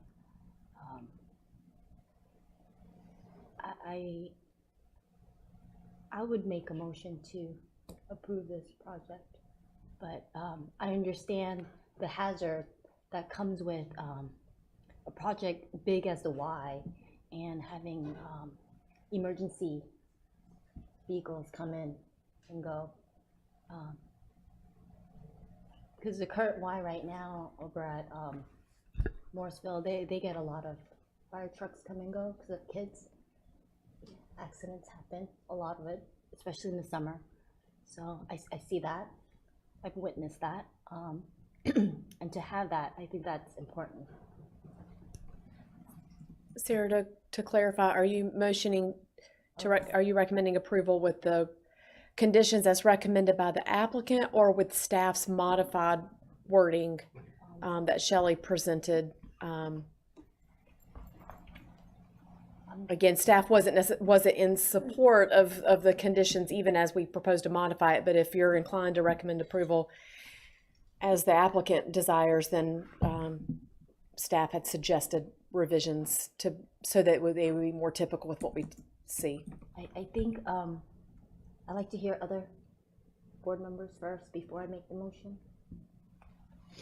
Yeah, I think I agree. I think having the Y here it's nice. It's important. Like there's an underserved area in Wake County, but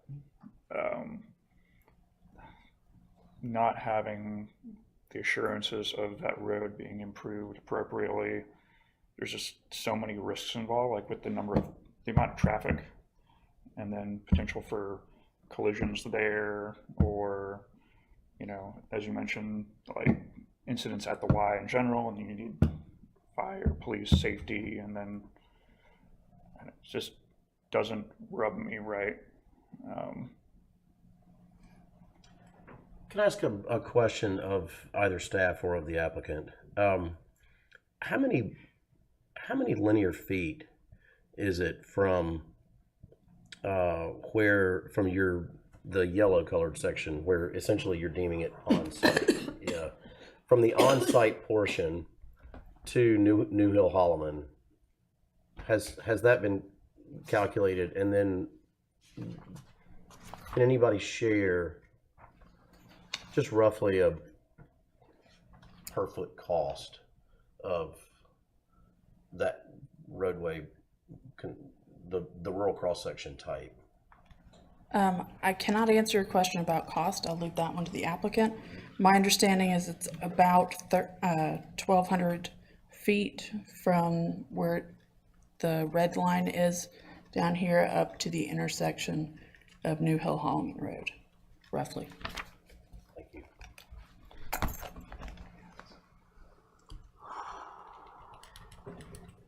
I believe we have a cost estimate. I don't have it with me, but we can follow up with that. I apologize for not having it tonight. That's all right. That's all right. And I realize, we should be careful about not,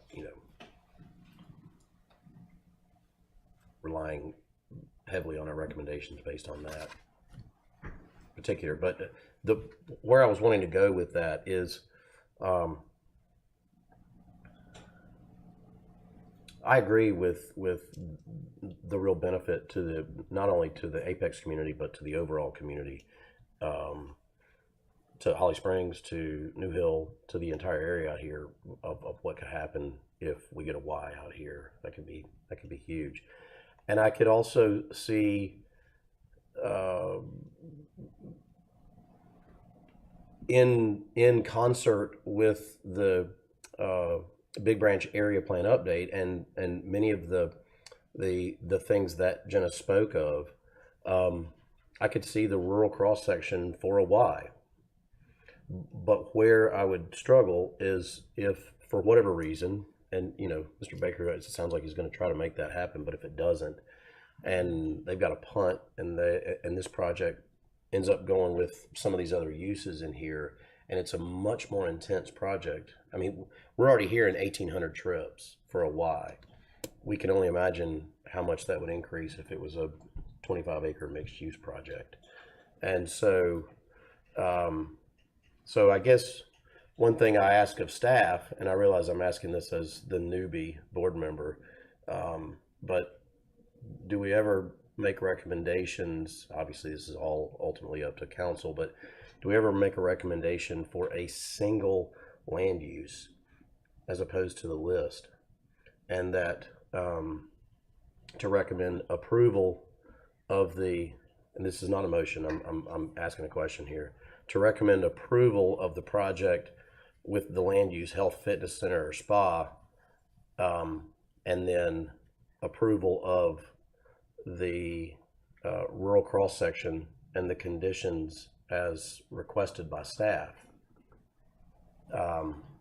But that if the other uses were to be desired to be included, then we need to address that differently. Road conditions, yeah. But I think that the rural cross section works for a YMCA. Where it gets really hairy is when you get beyond the YMCA. I disagree. I don't think I think it's the minimum, even with the YMCA, is going to be a challenge, and not just the YMCA, but it's feeding into residential neighborhoods. I mean, how many homes are going into Holloman Hills South? That's actually fairly small. It's about 26. Okay. I think Holloman Hills itself was around 100 or so, maybe a little bit more than that, but it only needed 2 points of access, so it was maybe 125 maximum, I think. So to address your question about with a particular use, it is possible to amend a condition to state that for a particular use, X is required. However, for alternative uses, something additional may be required. So for example, you could say, and this is, I would not recommend this language at the moment, this is just an off the cuff, but you could say that for a health fitness center or spa, the conditions were proposed for condition 8 are the minimum required. If a large daycare or other more transportation causing, something that causes higher transportation requirements, then a new TIA would be provided. I think, however, that's what Mr.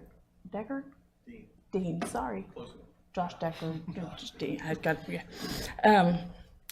I think Mr. Dean actually addressed that a moment ago when he stated that this would be the budget against which other projects would be evaluated. So if, for example, this were all daycare and restaurants and things that are very high trip generators, then they would have to come back in with a TIA at the site plan level. That would also be the reason, one of the reasons why they might, if these other sites develop in the future, that's one of the reasons why we suggested the rural residential section as a minimum, because it would mean that those sites would also have to bring their section of it up to whatever that minimum standard would be at the time based on their traffic. Does that answer your question, sir, or did I? It does. It does. It does. I'm curious, because it's conditional zoning, would the applicant need to consent to a limitation on the number of uses? The applicant is required to consent to any condition that's asked of them. State legislature does not allow us to impose conditions on the applicant. So if you wanted to modify the language, that would be something that the applicant would have to consent to. Staff would also need to have some time to work with the applicant to make sure the language is enforceable as written and and that we can foresee any loopholes that it may or may not cause. Understood. So. Thank you, Shelley.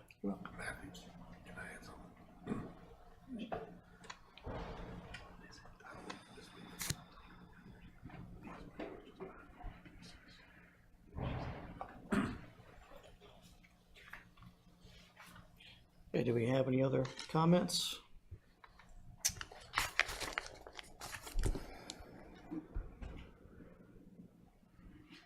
I hesitate with any like conditions like that just because it's based on the use, right?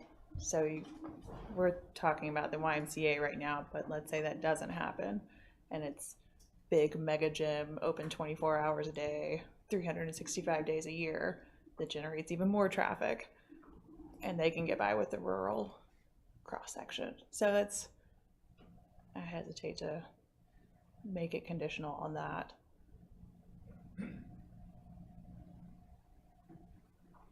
Yeah, I think we have to get the safety right on the road. I mean, we're talking temporary construction easements. It may be tough to get them, but I think that's got to be worked out before we press forward on something like this. This area of Apex, it would be nice to have a Y there, but the Y would also like to be there as well. So, I mean, I think we got to get that part worked out first. It's going to generate not only traffic from Apex, but I mean, this is a backfeed into Holly Springs. You're going to get tons of traffic, just from what I can tell already in this area. So we got to plan for safety. Anybody like to make a motion? Well, before we do, I really like this project. I mean, this is what it's ultimately going to be anyway. I guess this boils down to it's going to boil down to the temporary construction easements and the wording of whether the developer can attain the necessary easements and right-of-way. I guess it's really boils down to do a staff's recommendation or the developer's recommendation on the wording. As far as the rezoning, I think the YMCA and either a 25-acre commercial park at this location on the intersection of US 1 and Neil Holloman is ideal, and it's perfectly, it's what the town has wanted it to be, is commercial. So I guess it really comes down to the wording. I'm hoping that we can get this worked out on construction, but I would like to throw out, what about, I would like to approve this on staff's recommendation, as recommended by staff, and see if in the meantime we can't get something worked out on a temporary construction easement. Because that's really what it comes to. The 60-foot wide is, from what I understand, is enough to build the road. It's the temporary construction easement is the holdback, if I'm not mistaken. The only issue with that is just before it goes to council, you're not going to have that. Yeah. So do we?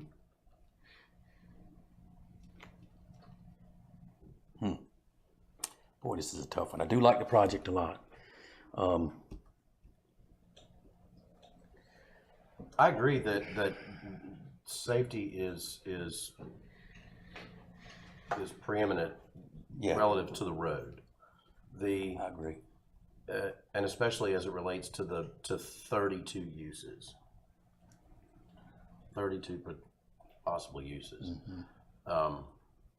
Now, we don't have time, and nor should we, work through all of those uses and their level of intensity. And I agree with you that the Y might back out, and it could be another gym.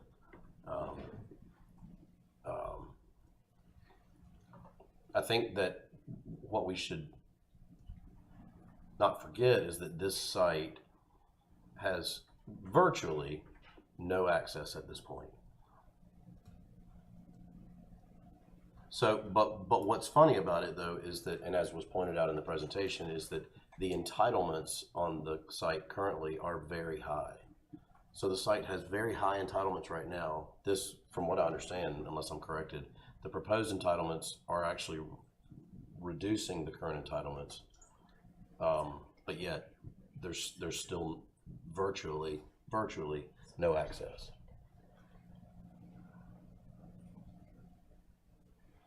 I think you made a good point. It will only have one access point to the site. I'd like to make a motion. Yes. Can I? Sure. To approve the rezoning case of number 24CZ03 as presented with a staff approval. With staff recommendations. Recommendations, yes. Of the road improvements. Yes. Okay. Okay, so we have a motion from Sarah. And we'd like to second. I'll second. Okay, we have a motion, second from Keith. Yes, sir. So you said staff recommendation. I didn't think staff recommend. So you're saying with just the staff recommended wording of the conditions that staff doesn't particularly support? I just want to make that clear. This one's a little bit complicated because these aren't the conditions that staff requested and recommend, but these are improvements to the developer proposed wording that would make it better. Yes. Okay. So with the staff recommended rewording of the conditions. Okay. I want to see this project move forward, and I'm also thinking safety too. And we gotta think long term for this area. Okay, we have a motion and a second. All those in favor, say aye. Aye. Aye. All those opposed? Okay. I didn't vote yet. No to that motion. Okay, so we have a no from Preston. So can we see who voted no? So it's 4-4. 3, oh no, it's 4-3. 3-4.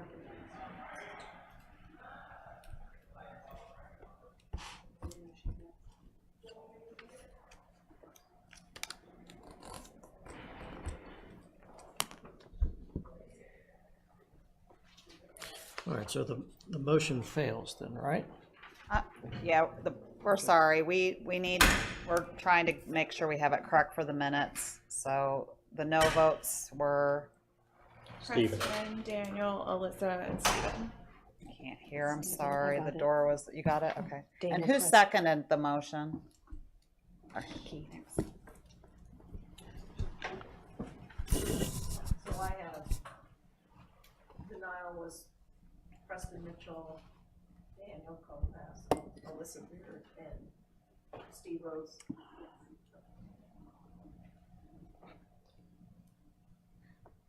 So it should be a failure of that motion, correct? It's a failure of the motion, so we'll have to have another motion on the table.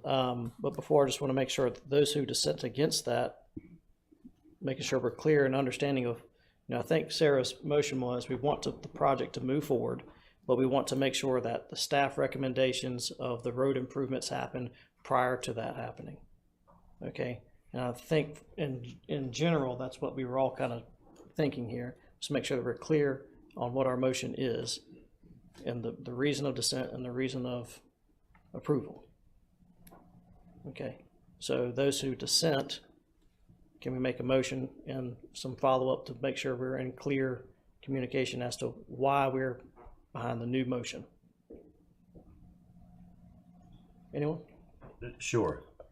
I would move approval of the requested rezoning with the land use, with the singular land use, health, fitness center or spa, and the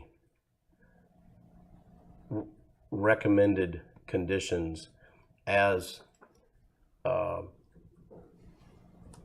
modified by staff, but further modified that easement acquisition is to be addressed by the town and not by the applicant. Okay. I'm sorry, may I ask for clarification of what you're requesting? Sure, As far it as would be for addressed by the town. approval of health, fitness center or spa Only, is that, only. so, And then a recommendation for the transportation improvements as proposed with the staff Language. bolden language, correct? But a further modification that the easements be sought by the town and not by the applicant. Would the town be able to be reimbursed by the applicant for any construction, temporary construction easements that are obtained in their, on their behalf? Absolutely, yeah. Okay. Yeah. That would need to be a part of the language. If you're amenable to your motion being amended that way. I am. Okay. I think Diane has something. If that's So I don't, does the applicant want to amend their proposal? Or would you rather have them vote on what you've proposed? Because this is different than. Yeah, I think we'd prefer that you vote on the uses as proposed. We're not prepared to limit them to only health fitness center, just because of the land use map and the way the case has progressed. Preston, as an alternative, you could, and I'm not saying staff supports this, but you could propose that the applicant or the staff's rewording of the applicant's condition for those two in question apply only to health fitness center or spa, and that the staff's prefer like the full easements, construction of the road as to meet town standard would have to apply for every other use proposed. Basically, you get that full standard. Sure. Again, not saying staff supports that, but I'm just saying that's an alternative. No, but I appreciate the way you assisted there, yeah. No, I would agree with that. I would agree with that. We just don't have wording for it. So essentially, the restriction is accepted, Preston, in your motion, future motion, when we come up to it, that as long as it stays health, or gym rather, then you're okay with the more narrow road. If any other uses come in, like grocery, multi-use, high trip gym type situations, then we're gonna revert back to the 27 face-to-face. Or staff So- recommendation of the road. Staff has not actually recommended a 27-foot back-to-back on the off-site portion. Okay. What we've requested is essentially the first sentence of the condition in front of you for the entire off-site section of Church Road. So just that the developer will improve that section from their frontage to New Hill Holloman and Church Road intersection to a minimum 20-foot roadway with a 5-foot wide sidewalk on the south side with a marked center line and edge lines and an eastbound left turn lane with 75 feet of storage at the intersection. So that first sentence is our original request from the applicant. So if you were to make your motion the way that it sounds, and I may be wrong about interpreting this, it sounds like what you were asking for, or what was suggested, was that this condition that's in front of you and the full amount of it would be just for the health fitness center or spa, but that the first sentence would be for any other use as shown in the application. Is that correct? Yes, I would agree with that. So allow me to try to restate it based on how you and how Amanda guided. So recommend approval of the requested rezoning with the uses as proposed.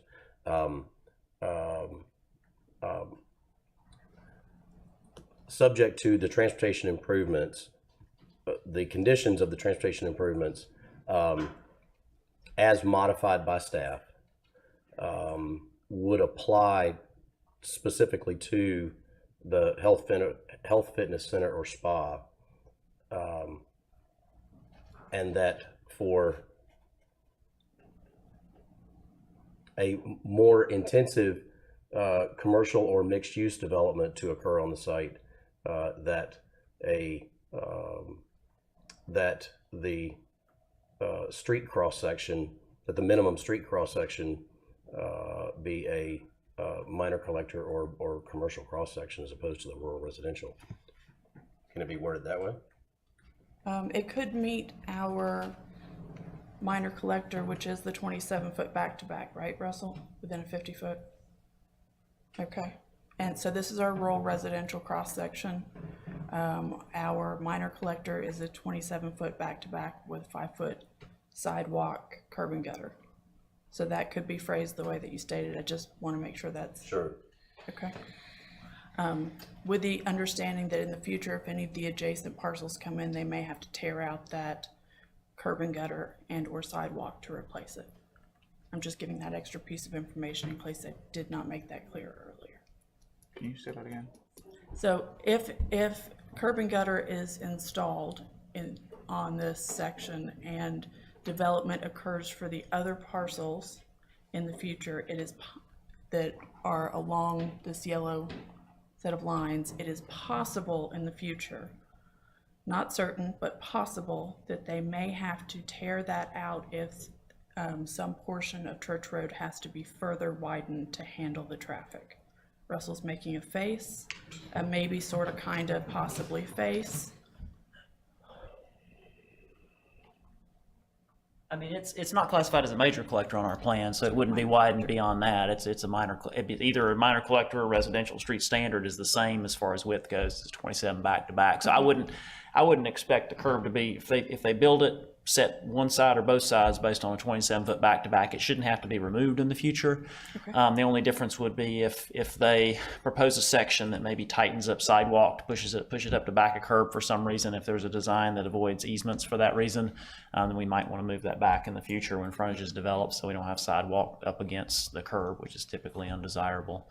Now, as you approach the intersection, we've already asked for a turn lane improvement approaching New Holloman Road, so that section already needs to be wider at that point, but further back away from New Holloman Road, it should just be a 27-foot back-to-back section, and the ultimate condition or an interim condition could be a 20-foot edge-to-edge, which is the minimum.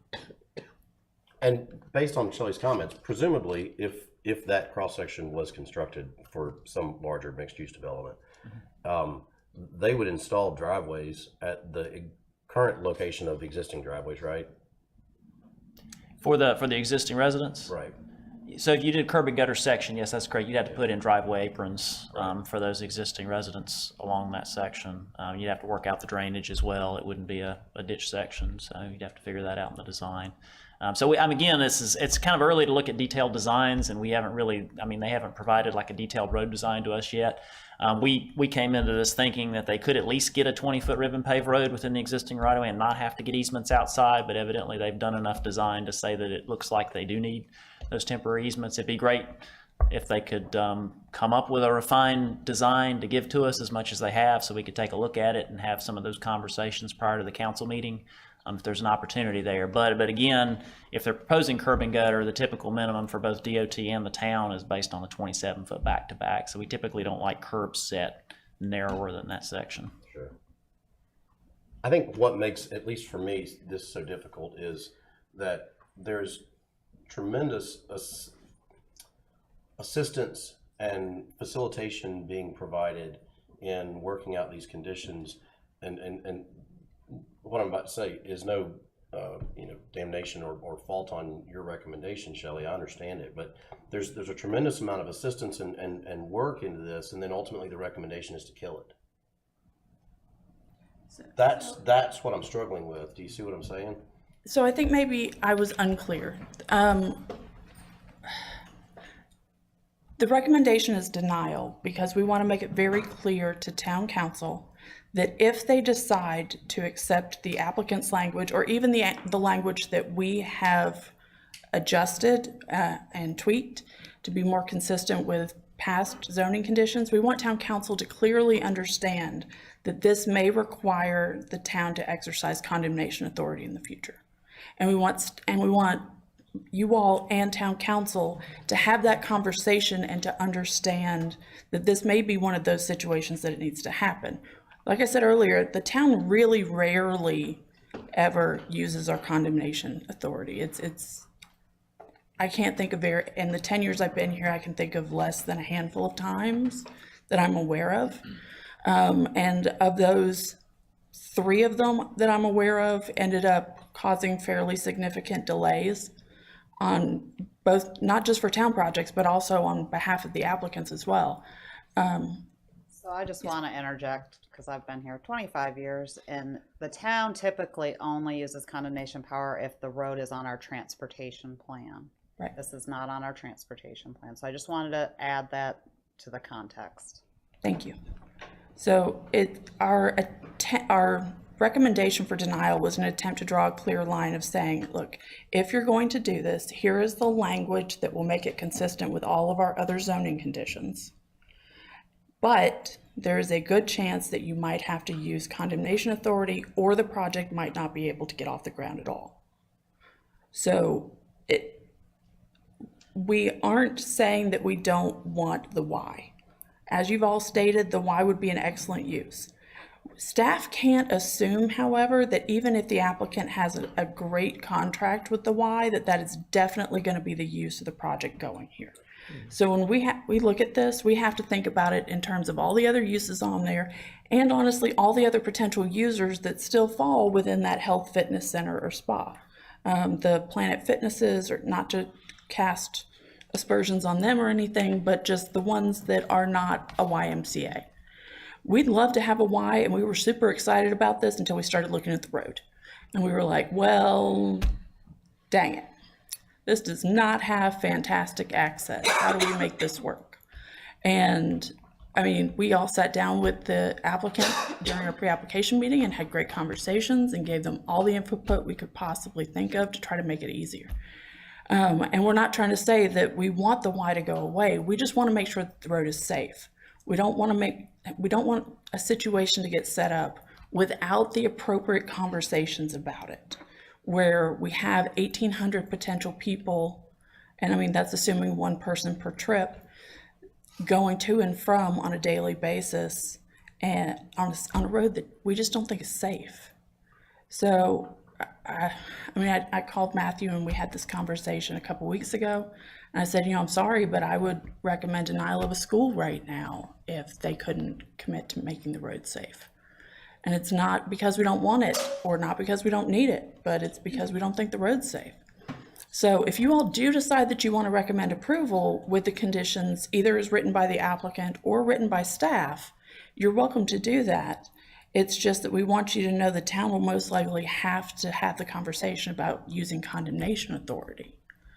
And for us, it's just a matter of safety. That's our #1 priority as public servants, is to make sure that whatever ends up happening, everybody's as safe as we can possibly make them to do it. So I understand that it seems weird that we've worked really hard to get it to where it is, and then we're recommending denial. But it's really to kind of underline the point of you gotta have that conversation. And I will do a better job of presenting that particular dichotomy at town council. So. Thank you. So I know the applicant has reached out to the current homeowners around the site. Would it help to have the town reach out to these homeowners to kind of help assist, or does that not happen? The town doesn't. So our role is not really to advocate for a particular rezoning. When town reaches out to surrounding residents, it's more often going to be to follow up with a question or concern on a neighborhood meeting or for a town project that we're proposing. We're very rarely going to reach out about a rezoning proposed by a third party.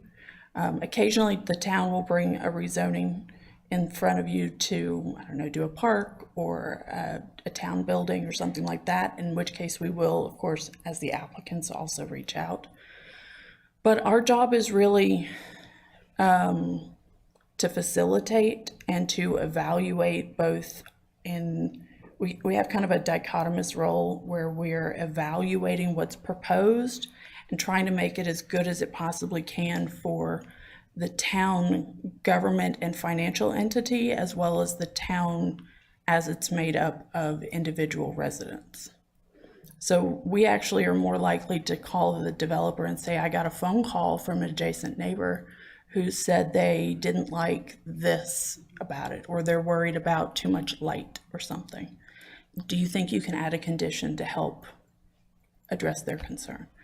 But you don't really, I guess the town doesn't reach out saying this road is not safe No, but I do believe that, I think Russell and Shannon told me that some of the comments that they have heard from various meetings in the New Hill area have been concerns about the road improvements and the road issues out there. DOT has a different minimum width for their roads than the town does. It's 18 feet wide. The town follows the fire code, and don't ask me why DOT doesn't. I honestly don't know the answer to the question. I'm not trying to cast aspersions. I just don't know. Maybe they just didn't adopt that version. It's possible. Yeah, it's entirely possible.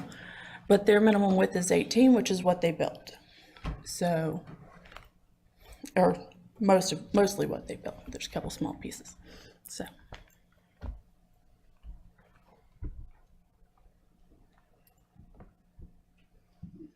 Yeah, I appreciate that to help maybe further explain why I had recommended against the last motion was certainly I've made obvious comments in favor of what they're trying to do here, but with the critical need to upgrade the road. And so my struggle was accepting a motion that allowed all of those uses with just the rural cross section. And if there's a way that we can allow for them to proceed in their negotiations with the Y, and then hopefully pull that off and do that with a smaller cross section, that's great. And if not, then we need to find a way to make the road more accommodating to larger commercial traffic. That's what I'm trying to achieve, and I'm having a very hard time doing it. Yeah, I definitely appreciate what you're trying to do there, because I definitely see that, and I also appreciate Shelley for explaining what you just did, because it definitely puts everything into context. But I'm continually having an extremely hard time with this because I don't know, same reason, I don't know how to phrase it. And I just can't, because there's just so many uses here, and then if something falls through the cracks, got a road that's not going to appropriately support what those uses are.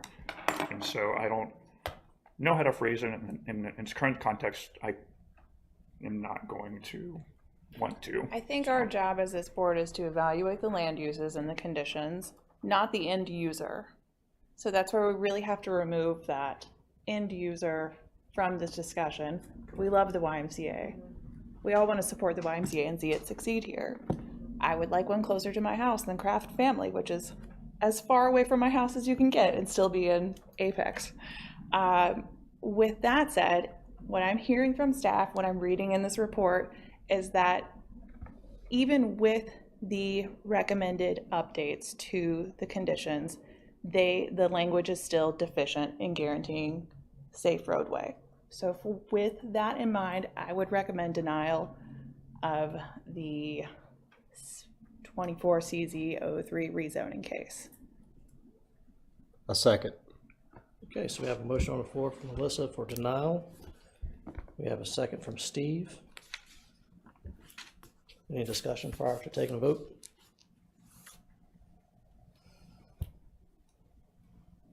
Melissa, would you like to restate your motion? Motion to deny 24 CZ03 rezoning. based on staff recommendation. Okay, we got a motion and a second. Second. I'd like to take a vote. All in favor, say aye. Aye. All those opposed? Okay, so the motion carries. Mr. Vice Chair, so when there's a recommendation for denial, we have to go through the legislative considerations. So I will go through those quickly.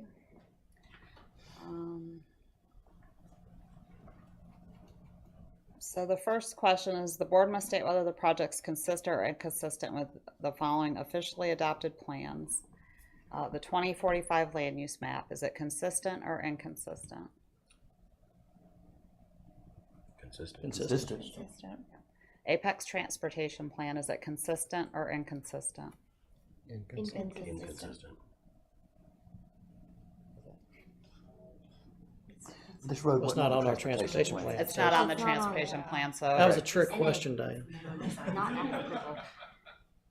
Trick question. Sorry, I gotta get to the next section here. All right, so compatibility, the proposed conditional zoning district uses appropriateness for its proposed location and compatibility with the character of surrounding land uses. Yes. Compatible.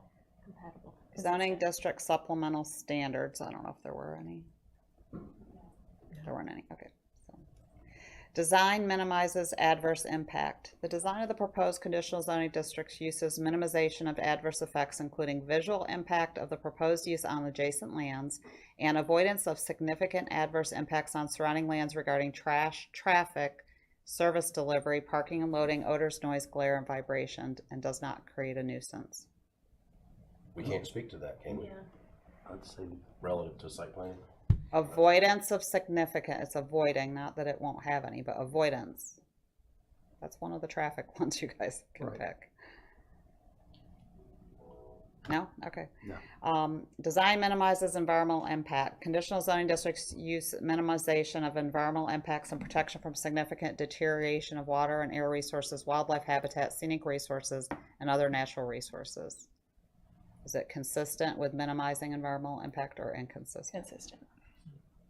Impact on public facilities. The proposed conditional zoning district's use avoidance of having adverse impacts on public facilities and services, including roads, potable water and wastewater facilities, parks, schools, police, fire, and EMS. Consistent. I'm sorry? consistent. Consistent. Y'all have to pick one of these to be inconsistent. Okay. Which one is to the traffic? Well, public safety, On the wouldn't that road. be inconsistent? Life safety, public safety. It does impact. Public Right. safety. Right.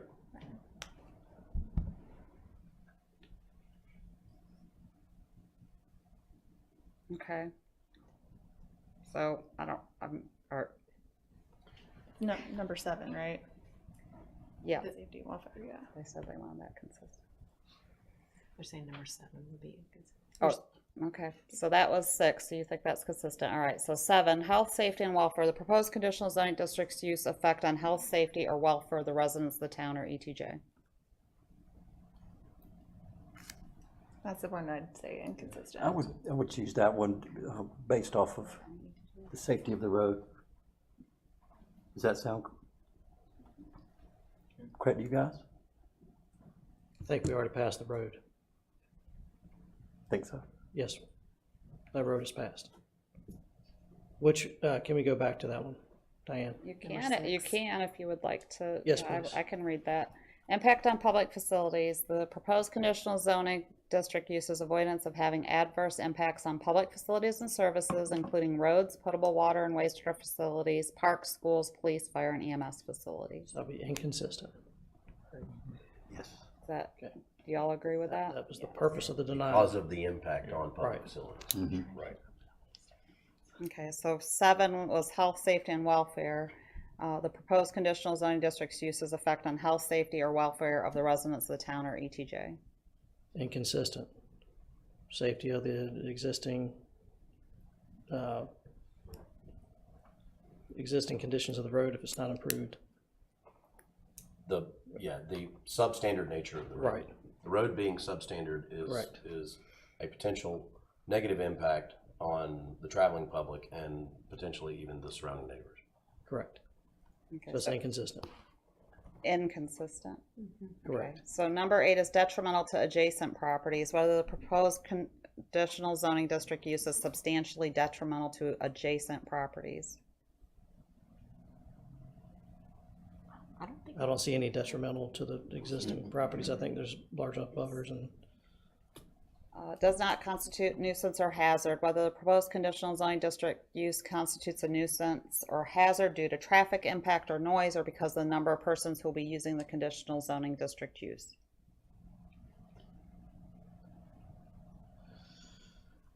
Can you re-say that one more time? Whether the proposed conditional zoning district use constitutes a nuisance or hazard due to traffic impact or noise, or because the number of persons who will be using the conditional zoning district use. So inconsistent. Based on the information that I heard from Shelley, that it would not be a nuisance. It's a hazard. Well, It's a hazard, yeah. potentially it Hazard could be a traffic nuisance for impact. congestion, but less so, but more so the hazard. I'm not sure how you. There's a space to clarify if you want me to say it's inconsistent and that it's not a nuisance, but it's potentially a hazard. Yes.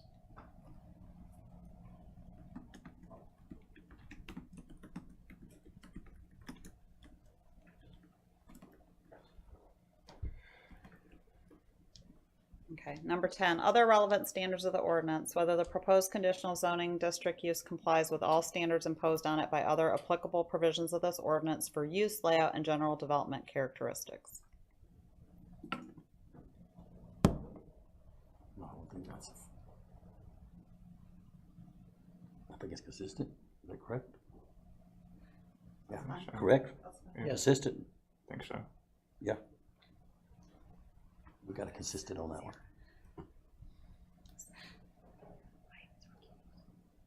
Okay, thank you. I have it.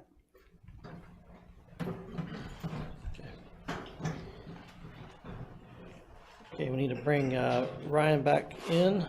I have a motion to bring Ryan Akers back. Motion to bring Ryan Akers back. Got a Second. motion from Daniel, second from Preston. Preston. All in favor, say aye. Aye.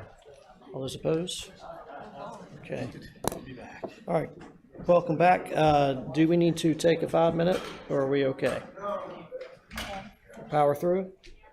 Okay, so let's move on to public hearing number 2.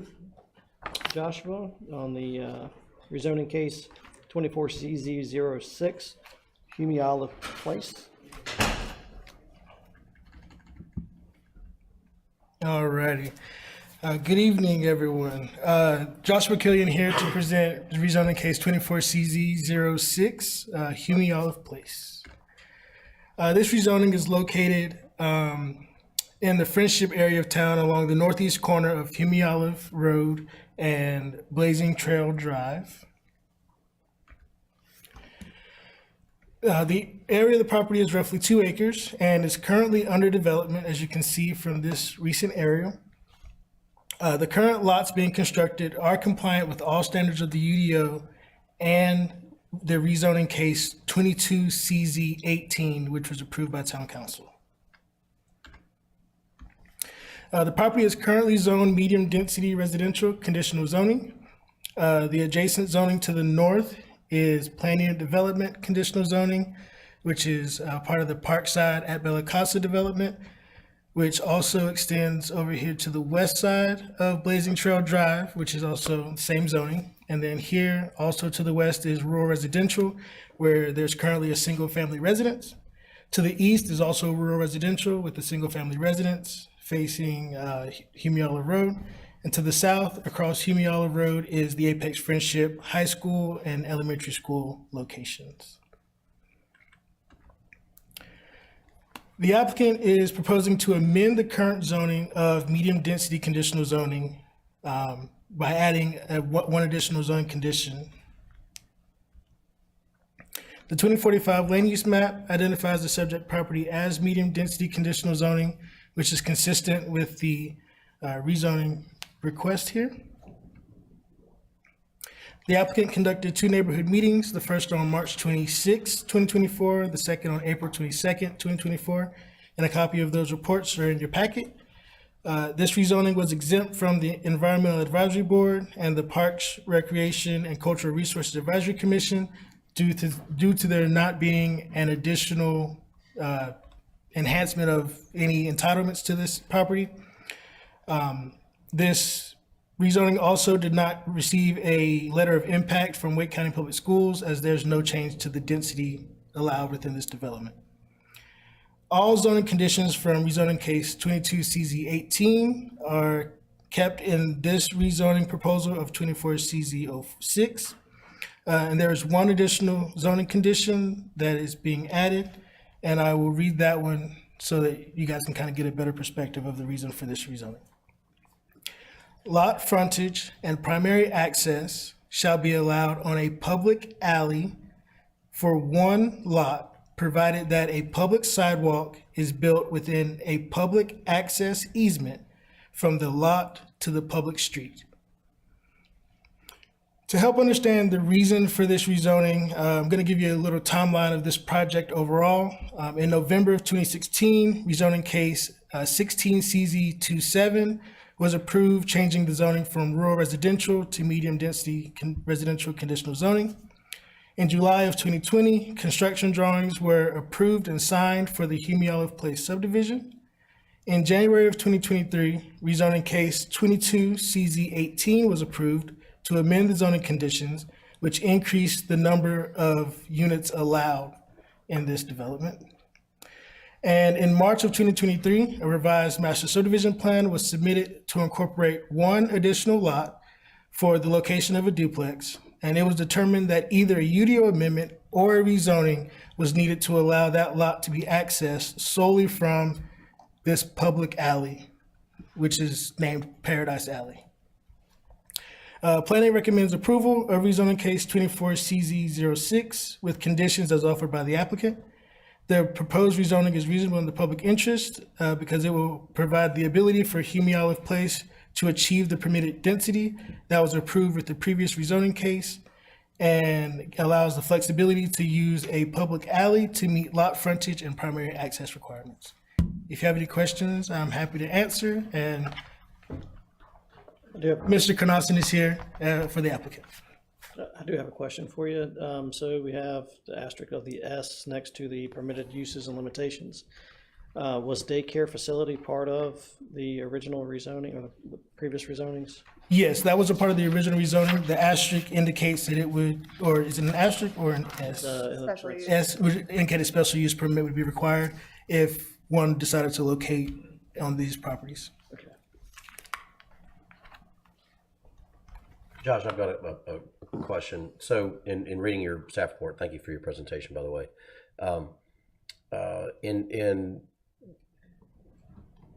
When this was being discussed internally with staff, I'm just curious what your all's conversations were about whether or not this could be or should be a community-wide UDO amendment. From a planner's perspective, can you talk to that and whether or not you all went through and weighed the pros and cons of considering this as a community-wide text amendment as opposed to this one-time hit for this particular conditional zone? I'll allow Amanda to answer as she works on UDO amendments. So staff did draft some potential UDO amendments and had some early conversations and several conversations with various departments, and staff was unable to come to an agreement on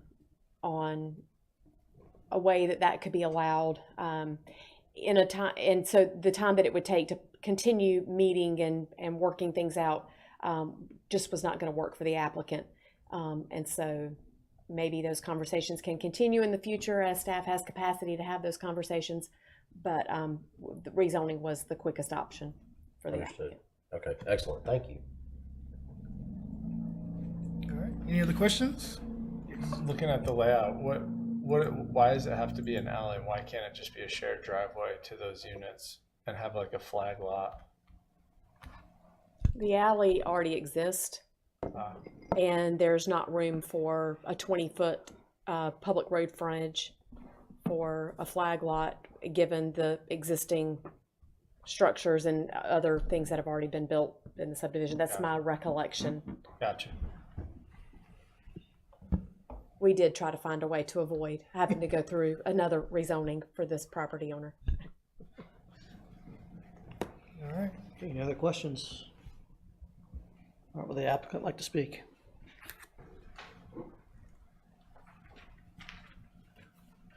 Peter Knosson, Jones Knosson Engineering, engineer for the applicant.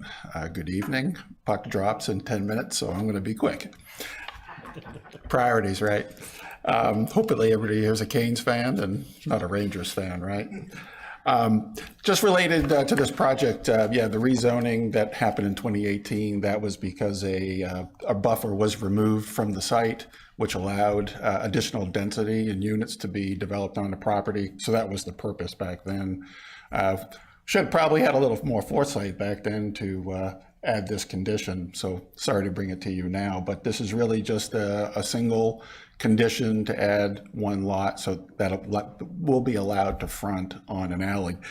Related, just, I know there's a difference between an alley and a street, I know, but just want to let you know that alleys are a standard and spec that needs to be met within the town code.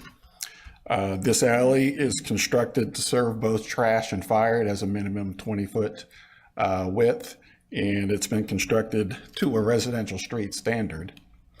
And Paradise Alley is a public alley. All alleys within the town are public, and they are eventually owned and maintained by the town of Apex once it is received after the warranty period.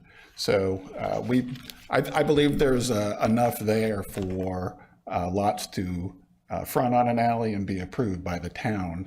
The mechanism just isn't there yet, and hopefully the UDO amendment will come in the near future.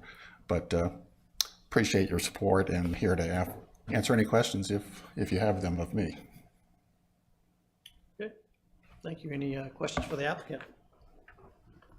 I've got one question, and it may be more for staff, but with 8 units serving or being served by this little alley, which, you know, the design is very nice, and I think it'll work out great as is. I'm curious, with 8 units and the potential for parking issues, is parking prohibited in this size alley on street? The site plan, we do have a few spaces for parking. There's a meal kiosk off the alley, which has, I believe, there are 3 spaces. On street or on alley? It's a parking lot off the alley, right? It's perpendicular parking. That parking area is shown here. 1 ADA required. I guess part of where I'm going with that is that oftentimes, you know, when we encourage the use of alleys or we encourage the use of urban scale streets, there's the unintended consequence that often happens, which is we have parking problems on them. And so I realize that's, again, I'm getting into design and I need to bump myself on the head here. But I think it's you know, we're about to potentially approve a lot fronting onto an alley. So I think some of these conversations are part of the process. Yeah, that's a good point. I just wanted to bring up, I mean, part of what Amanda was talking about with the UDO, she did reach out to staff, and I'm one of those staff members that's very skeptical of that type of design being used throughout town, because I am one of the people that directly gets complaints from people about parking, and a lot of people are very sensitive to parking on street, and there's a lot of people that feel like parking on street is essential to their livelihood. So we deal with those battles every day. I will say for this particular case, we looked at this, discussed with fire department. Fire department was okay with it. Generally, again, I'm not in favor of this type of design, but for this one, we felt like it was a reasonable request for the specific case. Understanding that, yes, there are always issues with potentially people can park on the street. I will say that there is a town code that says you can't park within 15 feet of somebody else's driveway. So if somebody tries to park too close to somebody's driveway on the alley, the police can come out and cite them for it, or at least ask them to move and not do it again. So there are certain things we are able to do without enacting any special parking ordinances to solve some of those kind of nuisance issues from parking behavior that may be undesirable from neighbors. So hopefully in this case, people can park in their garages and their driveways, stay off the street for the most part. But again, it was vetted by the fire department and they were okay with it. Perfect. Thank you. You're welcome. All right, any other questions for the applicant? Okay, seeing that this is a public hearing, I'd like to open up public comment. Anybody sign in for this rezoning? The applicant was the only person to sign in. Okay. All right, with that in mind, we're going to close the public hearing, or public comment section, come back to the board. Thank you.